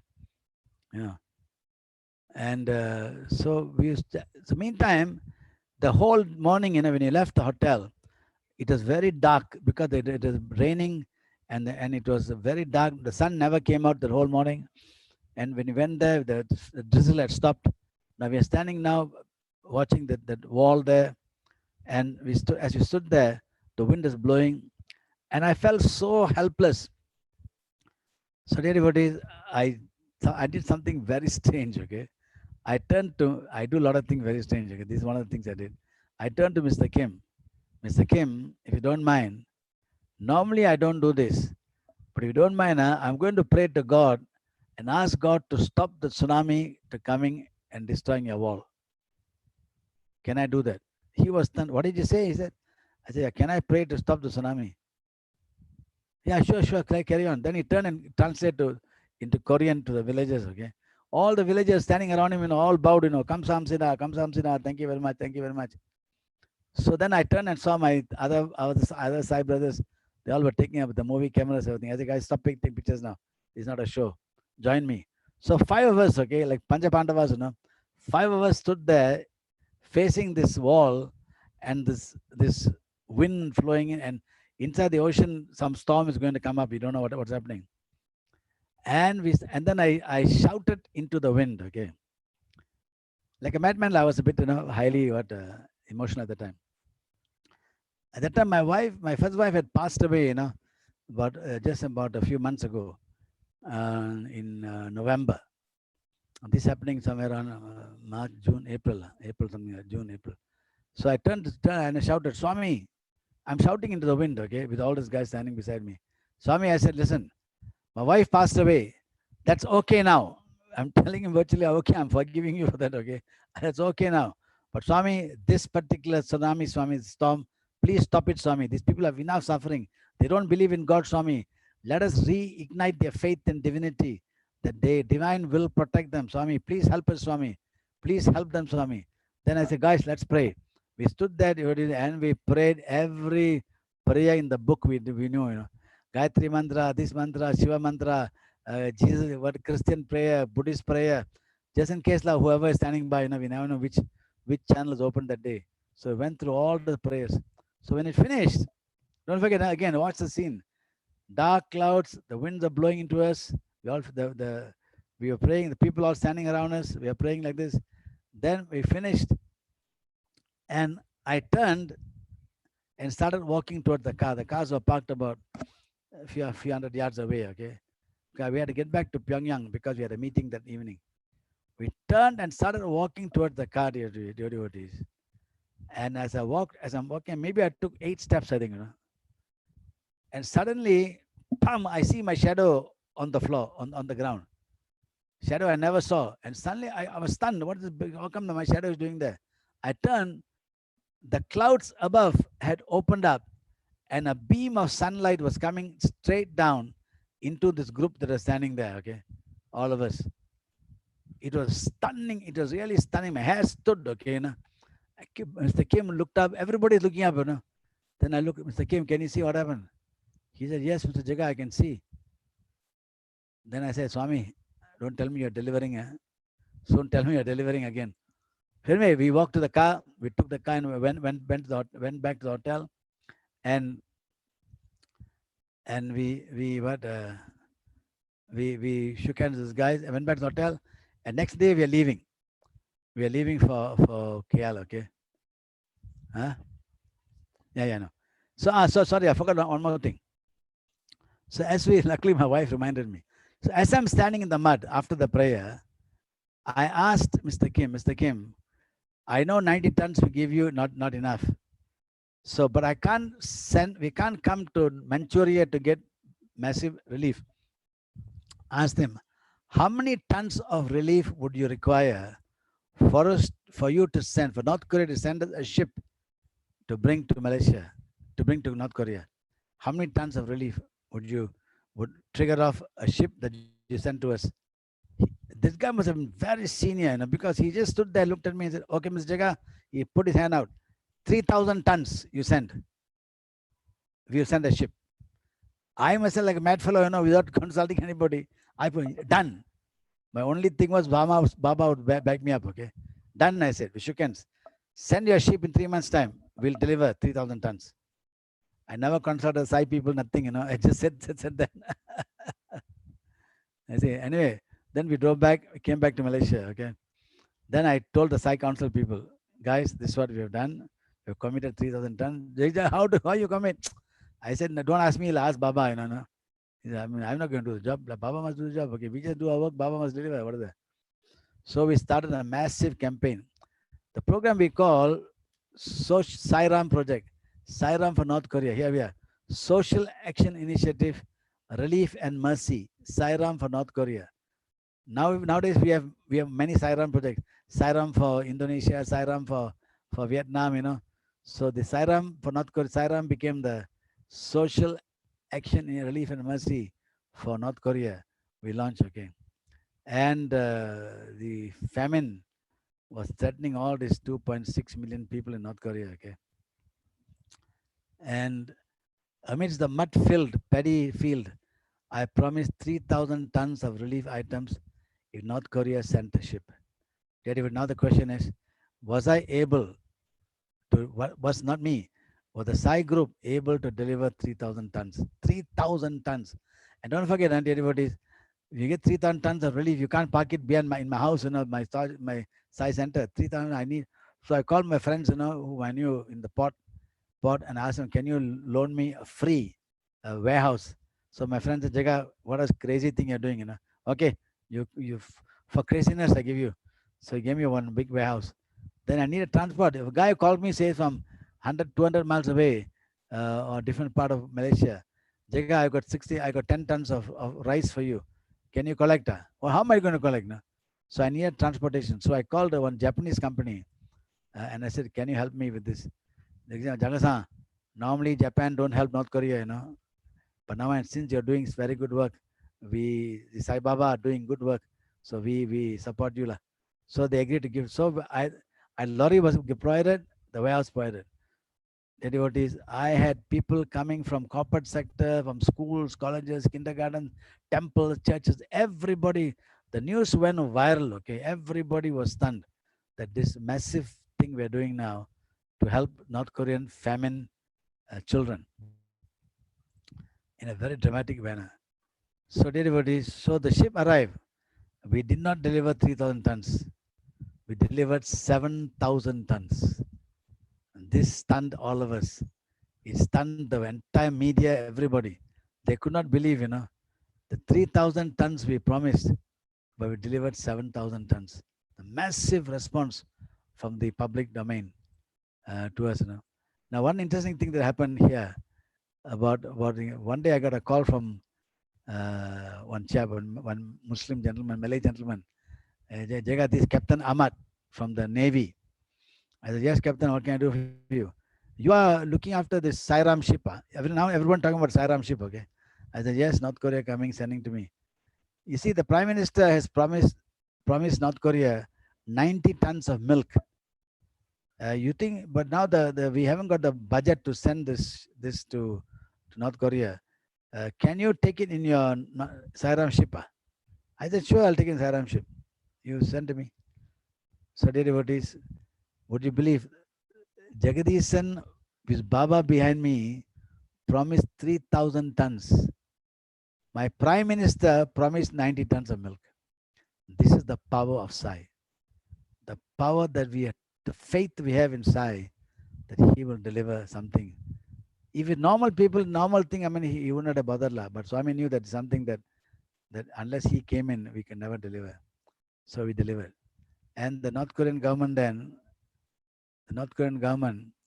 bestowed on the go back. The North Korean government bestowed on the Sai movement in Malaysia Order of Friendship Award for they gave us the second highest award of North Korea. The first highest award went to Mahathir, my prime minister, who delivered 90 tons. So they gave us second highest award for delivering 7,000 tons. Okay. So then second time we went back to North Korea, flew back to North Korea again, and we delivered these goods and we gave them. The media went wild. Okay.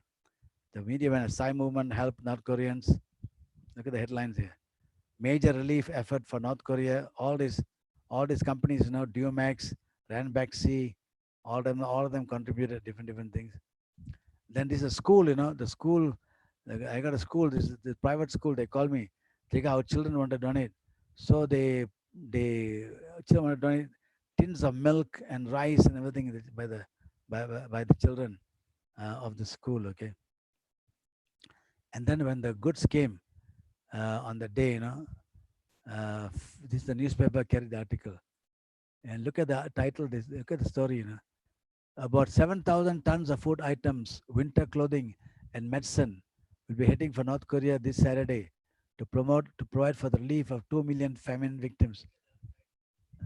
The supplies, which were worth more than 10 million ringgit, okay, are being loaded on the Myeongdong, a 20,000 ton vessel sent by the North Korean government. The coordinator for the Social Initiative Relief and Mercy, Dr. Jagadish, said the organization initially pledged 3,000 tons, but we delivered 7,000 tons. So, dear devotees, this is the miracle of Sai devotion. Okay.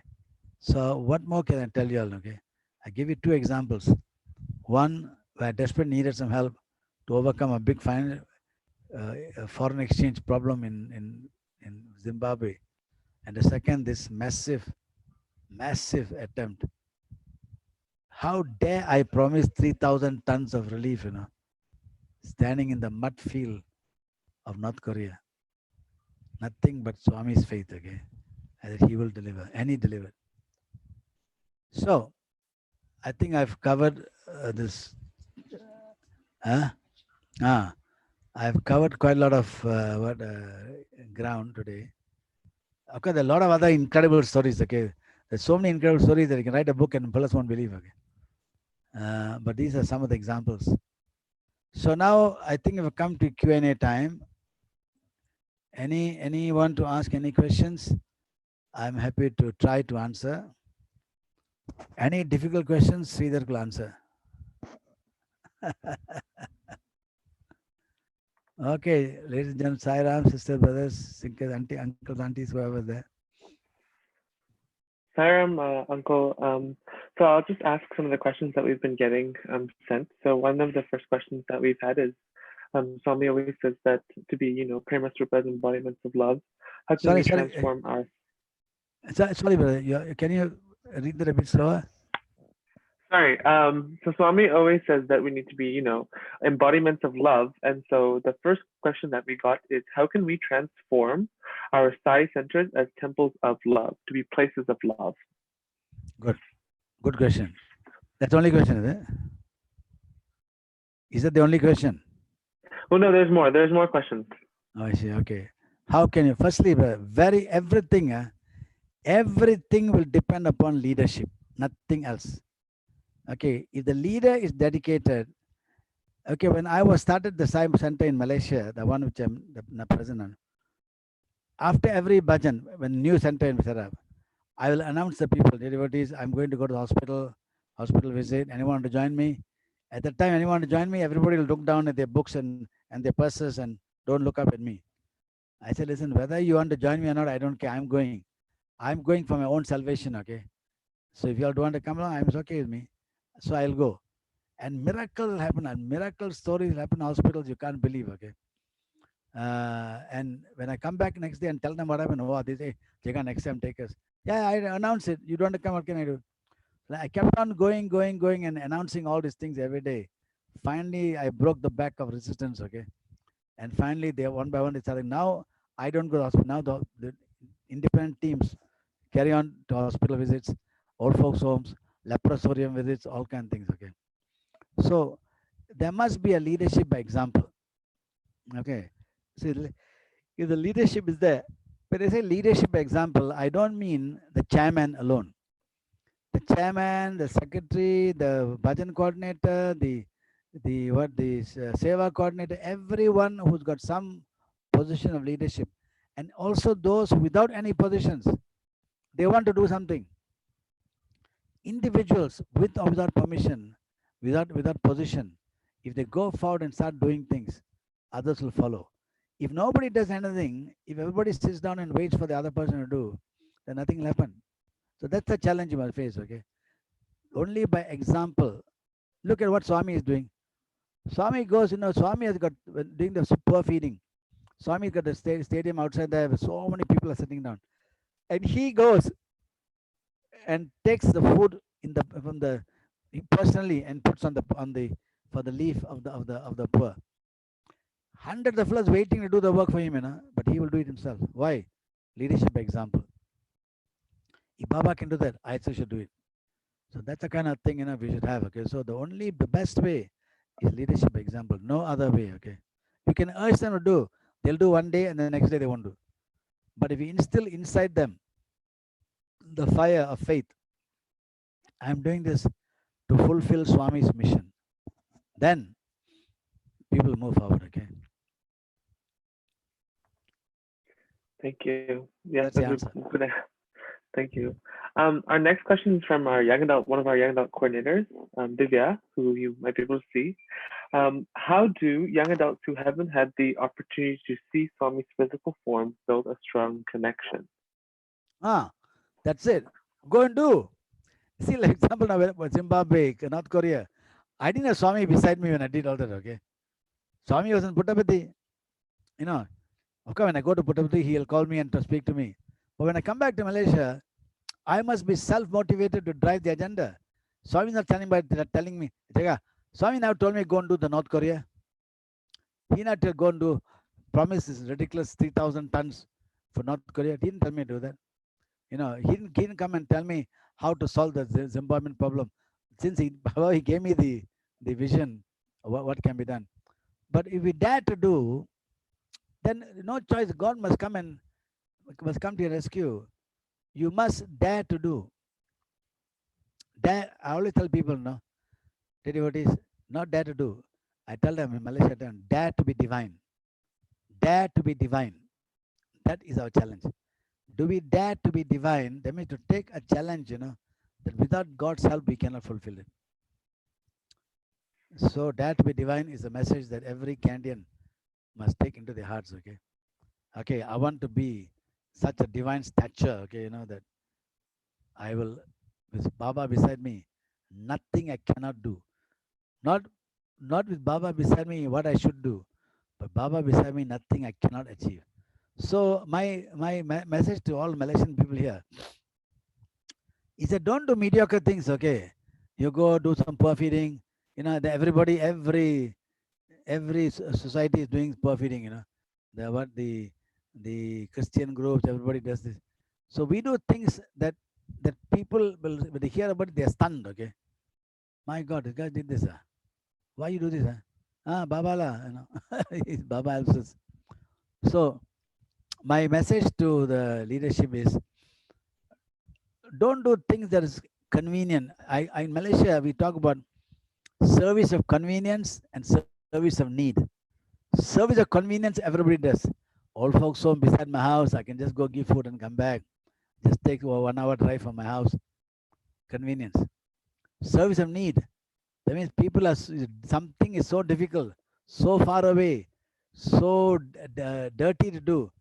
And everybody, no one else is doing it. Sai hand goes there. And the people must raise their hand and say, only God has sent you. Those days, early days, now we used to do so much seva. We go to old folks' home, I go to an orphanage, and we say, we like to give some food. They say, yeah, yes, sir. Okay, we got Red Cross coming in tomorrow, then St. John's Ambulance coming in, we've got this and the other. Can you come 2 weeks later? Because they're getting so much food from everybody else. So I said, listen, let us go where the hand of God will be appreciated. Let us be the hand of God. Go where people will raise their hands and say, thank you. Only God has sent you. I mean, even hospital visits, I tell you, the time is not available. Some incredible miracles happen in hospitals, and when I go there and I meet patient one to one, incredible miracles happen. So this motivates me to do more and more. Okay. So the greatest miracles happen when you do seva, either individually or as a group. The one funny thing happened in India. Once I went to India after the first World Youth Conference. I went to India and went to Ooty. One young Indian guy comes to me, Jagdishan. I said, but thank you very much, brother. Thank you. He started by saying thank you very much. I said, why? I never met this guy before. I said, why are you thanking me? Because of you, Baba gave us many interviews. I said, oh, because of me, Baba gave you many interviews? Yes, yes, sir. Hey, tell me how, because I also like to get more interviews. Then he said, we used to, after you gave a speech in First World Youth Conference, we were so motivated because now your wife passed away, then you never stopped working, Swami. You kept on doing everything. So we thought, my God, this guy, has gone to so much suffering. How come he continues to do this? So we decided to do also, okay. So as they began to seva, he told me some stories like how a cobra came and the cobra ran away, some story he told me, like, I can't remember the detail. And they started doing a lot of seva. So Swami one day called them, all of them in. And he told this guy, Swami is very happy, so long, so many years, Swami asking her to seva, but now at least you all are starting. Swami asked them, what made you start doing seva? And then this guy replied, Swami, the Jagdishan word from Malaysia, he came and spoke at the first World Youth Conference and he motivated all of us. Then Baba told him, I see, Swami did not motivate you, Jagdishan motivated you. Huh? He told them, listen. I said, brother, you found a classic formula to ensure that I get moved away from the ashram. Okay, what's wrong with you guys? So like that, everybody, it is the example we give. You dare to do something so difficult, so not so easy to do, then people will follow that. If it's mediocre thing, why should everyone follow? So dare to be divine. Okay, that's a message I can share with you. All right. Our next question is, how do we differentiate blind faith, superficial faith, versus high confidence on sai? Repeat again. How can we differentiate blind faith or superficial faith from high confidence on sai? Why should you want to differentiate? Whatever faith he's got, whether blind or superficial, as long as the fellow doing something, let him do. Supposing he's doing some seva just to get the praise from the chairman. Okay. So that then let him do, as long as doing something. Better, lot of people talk about faith, whatever, and never do anything, I really appreciate if we brag about it, doesn't matter. You're doing something. Go and do first. As you do, slowly, instead of doing it for the sake of whatever others are saying, you get the inner feeling that I must do this myself. The inner thing will dawn upon you. Don't worry about that, brother. How do you know what is artificial faith? How do you know it's simple faith? How do you know that? Oh, the fella, he's showing off his faith. Let him show off. At least doing something. At least he's doing something. The guy who's complaining about him showing off, is doing nothing and complaining. Do. Show by example. That's only best thing I can tell you. Okay, so our next question is, what advice do you have for devotees who are waiting for miracles? Come again? What advice do you have for devotees who are waiting for miracles? Ananyas chintayanto mam yajana paryupasate tesham yukta abhyuktanam yogashemam vahamyaham. Dedicate yourself to me, do my work. Then I will look after your yogashema. The yogashema is the miracle part of it. Dedicate yourself to me, do my work first. Don't ask me to do miracle and then you do work. You do my work. He's given the formula. Dedicate yourself to me. Do my work. I will look after your Yogashema. So you don't forget that when you say do his work, and that means a lot of people do all kinds of work, They do what the Red Crescent does, St. John Assembly is doing, Boy Scouts are doing, they all do that, okay? Look around you. Where is it most difficult? Where is it? It takes time and effort and imagination and courage to go and do. Go to those places. Need not be huge, need not be 7,000 tons of cargo for North Korea, but go to place where not many people are going to help, and your hand of God goes there. Your hand, it must be the hand of Baba, is hand of God, okay? You go and do. Then you see what happens. So don't do one activity and expect miracle to happen, okay? Make that passion a regular. Then you see things happening. That's the way we did in now it's in Malaysia, all over, a lot of seva being done, okay?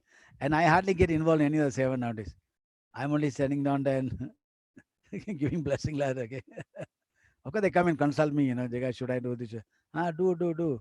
I never say don't do. Whatever you need to do, you do. And for the adults also, I must tell you that people come and youth come and tell me, Jaga, we want to do this, but our adults discourage us. So I tell the adults, please, it's difficult now for us to get youth to do things because they got own work, they got just married or whatever it is, But when youth come forward and want to do something, guide them, advise them, and move them forward, okay? Don't discourage them. Give them support, give them help, make them proud that you are there helping them, So this is the advice I give in Malaysia. No adult in Malaysia dares to discourage youth, okay? Because what's your job? Your job is to encourage people, not to discourage people. Yeah. So that's the answer to that one, brother.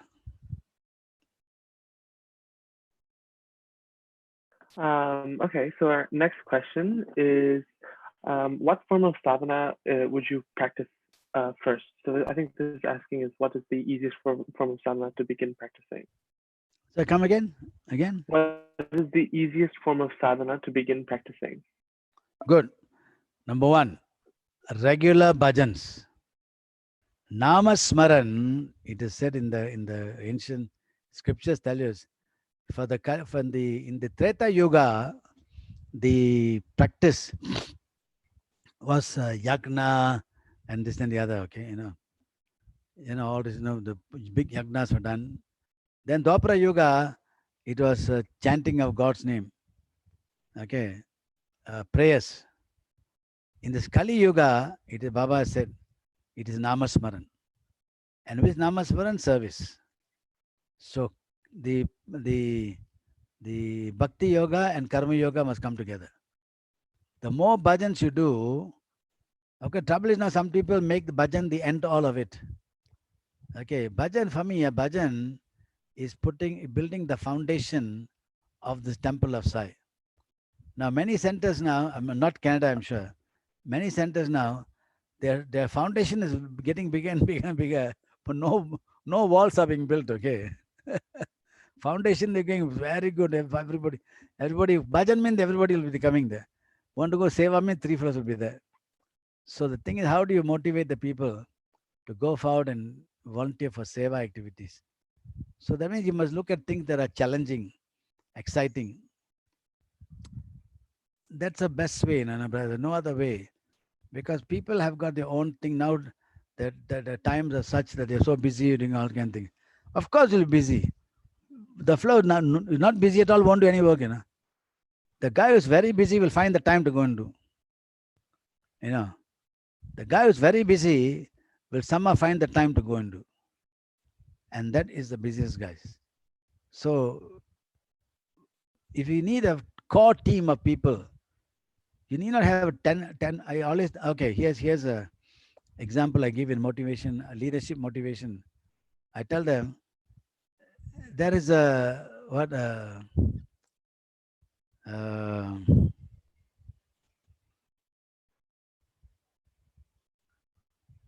what is this thing I say? What the sometimes I forget what I say.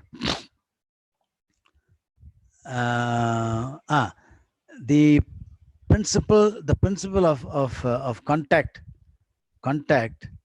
and the principle of influence. Okay, two things.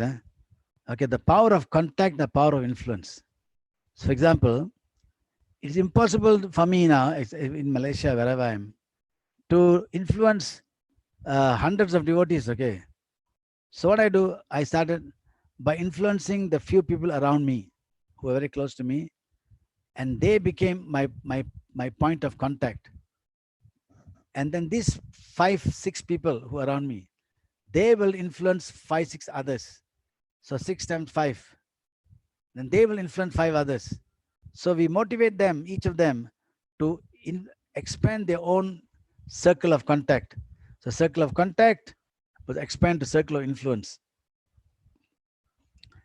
It's like in any company, any company, a corporate company also. They are the managing director, we have the managers and all this.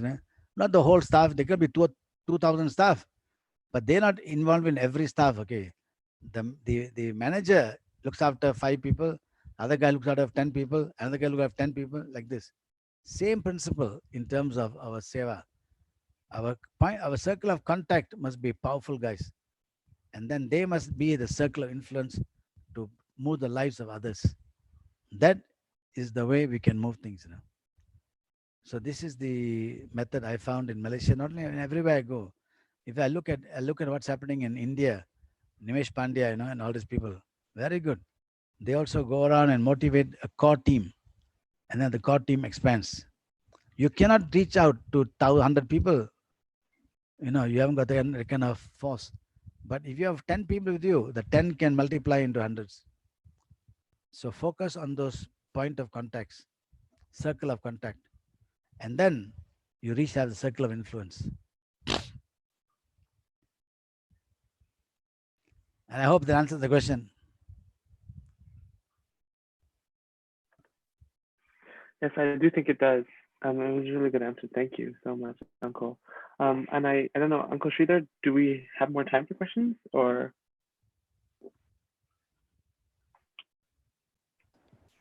Yeah, so if there are no questions, I think we're fine. So we can conclude. We planned for 6:30 to 8:30, so we're on time. Okay. What's the time now? Your time? It's 8:30, Uncle. Oh, I see. Okay. Good. I hope I've spoken intelligently and answered intelligently also. Okay. So it was amazing, Uncle. So we all thoroughly enjoyed, and then it was an amazing experience. It's mind blowing. Yeah, thank you. Thank you.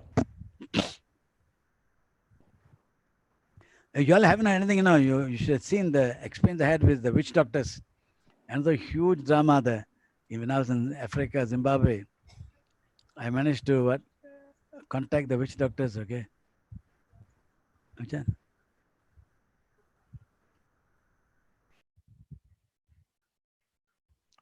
one, Coconut?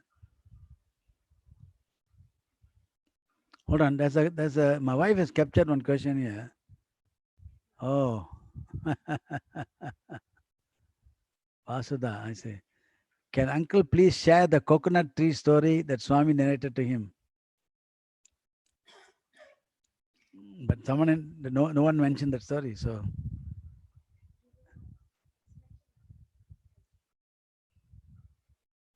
Kishore.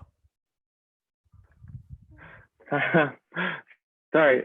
Yeah. Do you want me to ask the next question, or do we want to conclude? No. Up to you. If you think that we should stop the session, we stop the session. If not, we can continue to answer questions. Yeah, please, Uncle. Do you want to share that experience, Uncle? Go ahead, please. Which one? There was a question about the coconut. Coconut tree. Okay. All right. Okay. This is not a story that Baba told me.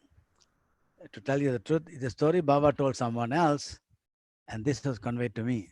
Okay. So Baba was talking about worldly life and spiritual life. Okay.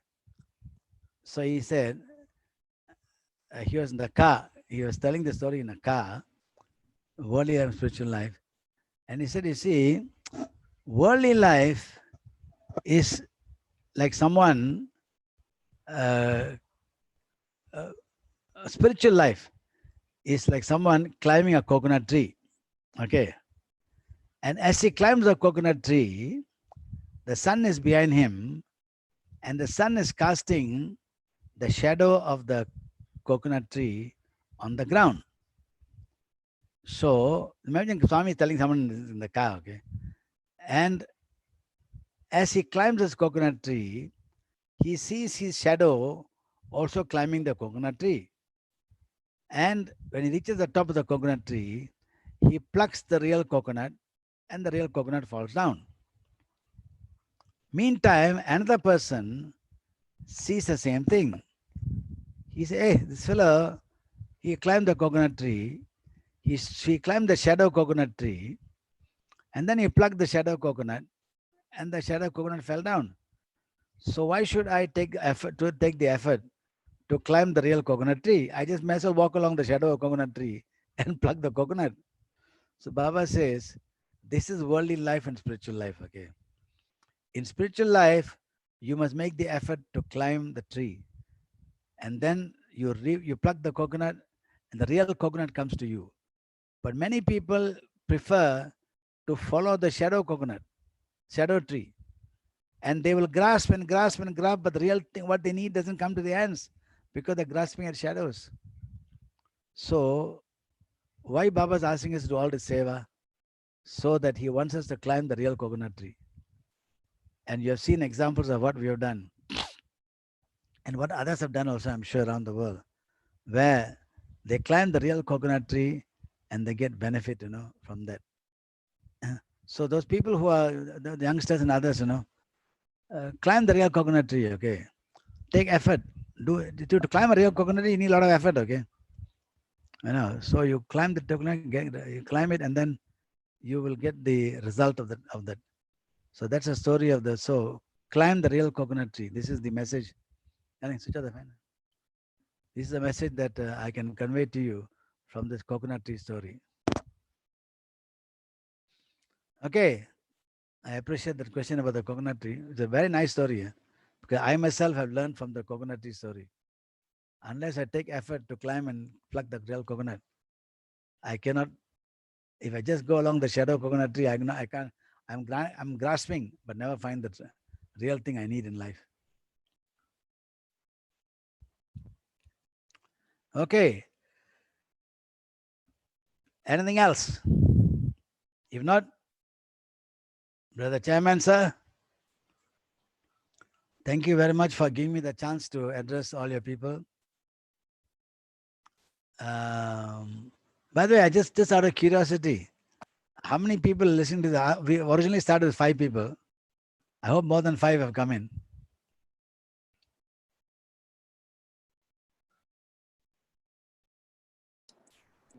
Uncle, it was around 50 families joining. Oh, I see. Okay, great.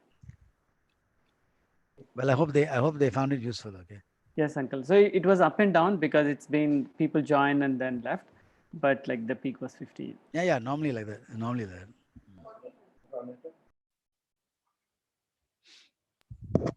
Saram, uncle, thank you so much for speaking to us. Our sister Ronita, our devotional coordinator, will say a few closing words. Sister has gone for breakfast or lunch. Jai Sai Ram. Jai Sai Ram. First and foremost, I would like to thank our dear Swami and offer this wonderful program at his lotus feet. Thank you, Uncle Jaga and Auntie Lalita, Uncle Jaga's wife. Only because of her, we were able to have this program possible, because Uncle Jaga is a very hard person to contact. Well, I'm not actually. It just that happened. I didn't look at the what was in the. So many letters have come in. Okay, I know Kishore mentioned that you are working on a lot of things and you have been involved in a lot of projects, and we thank you for taking out this time to give us this beautiful program. I would also like to thank those who have organized this special program. Sister Vasudha Tirupati has been very instrumental in connecting us to Auntie Lolita and Uncle Jaga. Our audio-visual dream team, Sridhar Sharma and Nitin Sinha, thank you for your Zoom expertise, and your guidance is much appreciated during these online sessions. I would like to thank BC Sai Young Adults, Avinash Mahalingam, Nikhil Naikar, Ashwarya and Vidisha Challa for their beautiful bhajan series. With that, I would like to conclude our program. We hope that you enjoyed Uncle Jaga's program and talk. I would like to thank each and every one of you for taking your time out and joining us for our program. Thank you, take care and stay safe. Jai Sai Ram. Thank you, dear.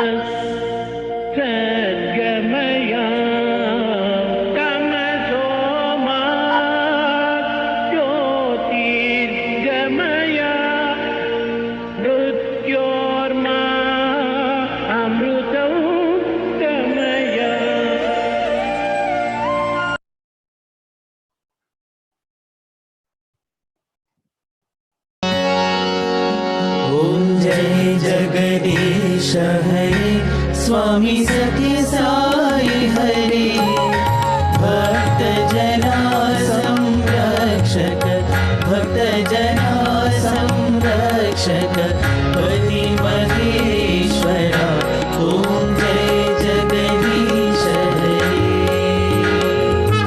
शशिवदना श्रीकरा सर्वा प्राणपते स्वामी सर्वा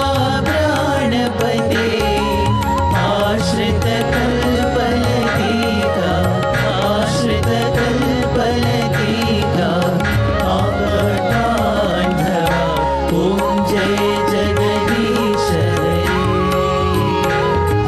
माता पिता गुरुदैवमु मरि अन्तयु नीवे स्वामी मरि अन्तयु नीवे नाद ब्रह्म जगन्नाथ नाद ब्रह्म जगन्नाथ नागेन्द्रशयन ॐ जय जगदीश हरे ओंकार रूप ओजस्वी हो साई महादेवा सत्य साई महादेवा मंगल आरती अंधुको मंगल आरती अंधुको मंदर गिरिधारी ओम जय जगदीश हरे नारायण नारायण ओम सत्य नारायण नारायण नारायण ओम नारायण नारायण ओम सत्य नारायण नारायण ओम सत्य नारायण नारायण ओम जय सद्गुरुदेवा नारायण नारायण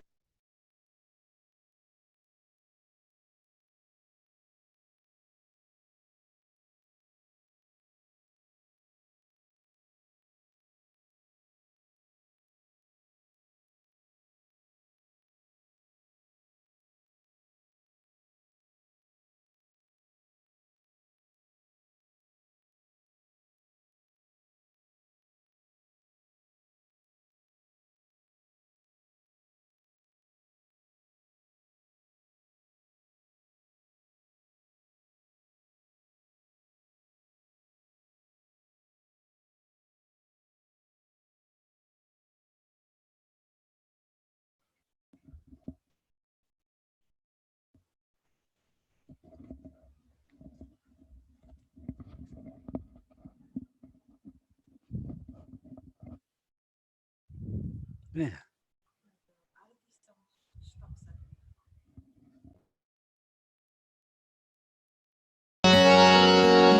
ओम देवा ओम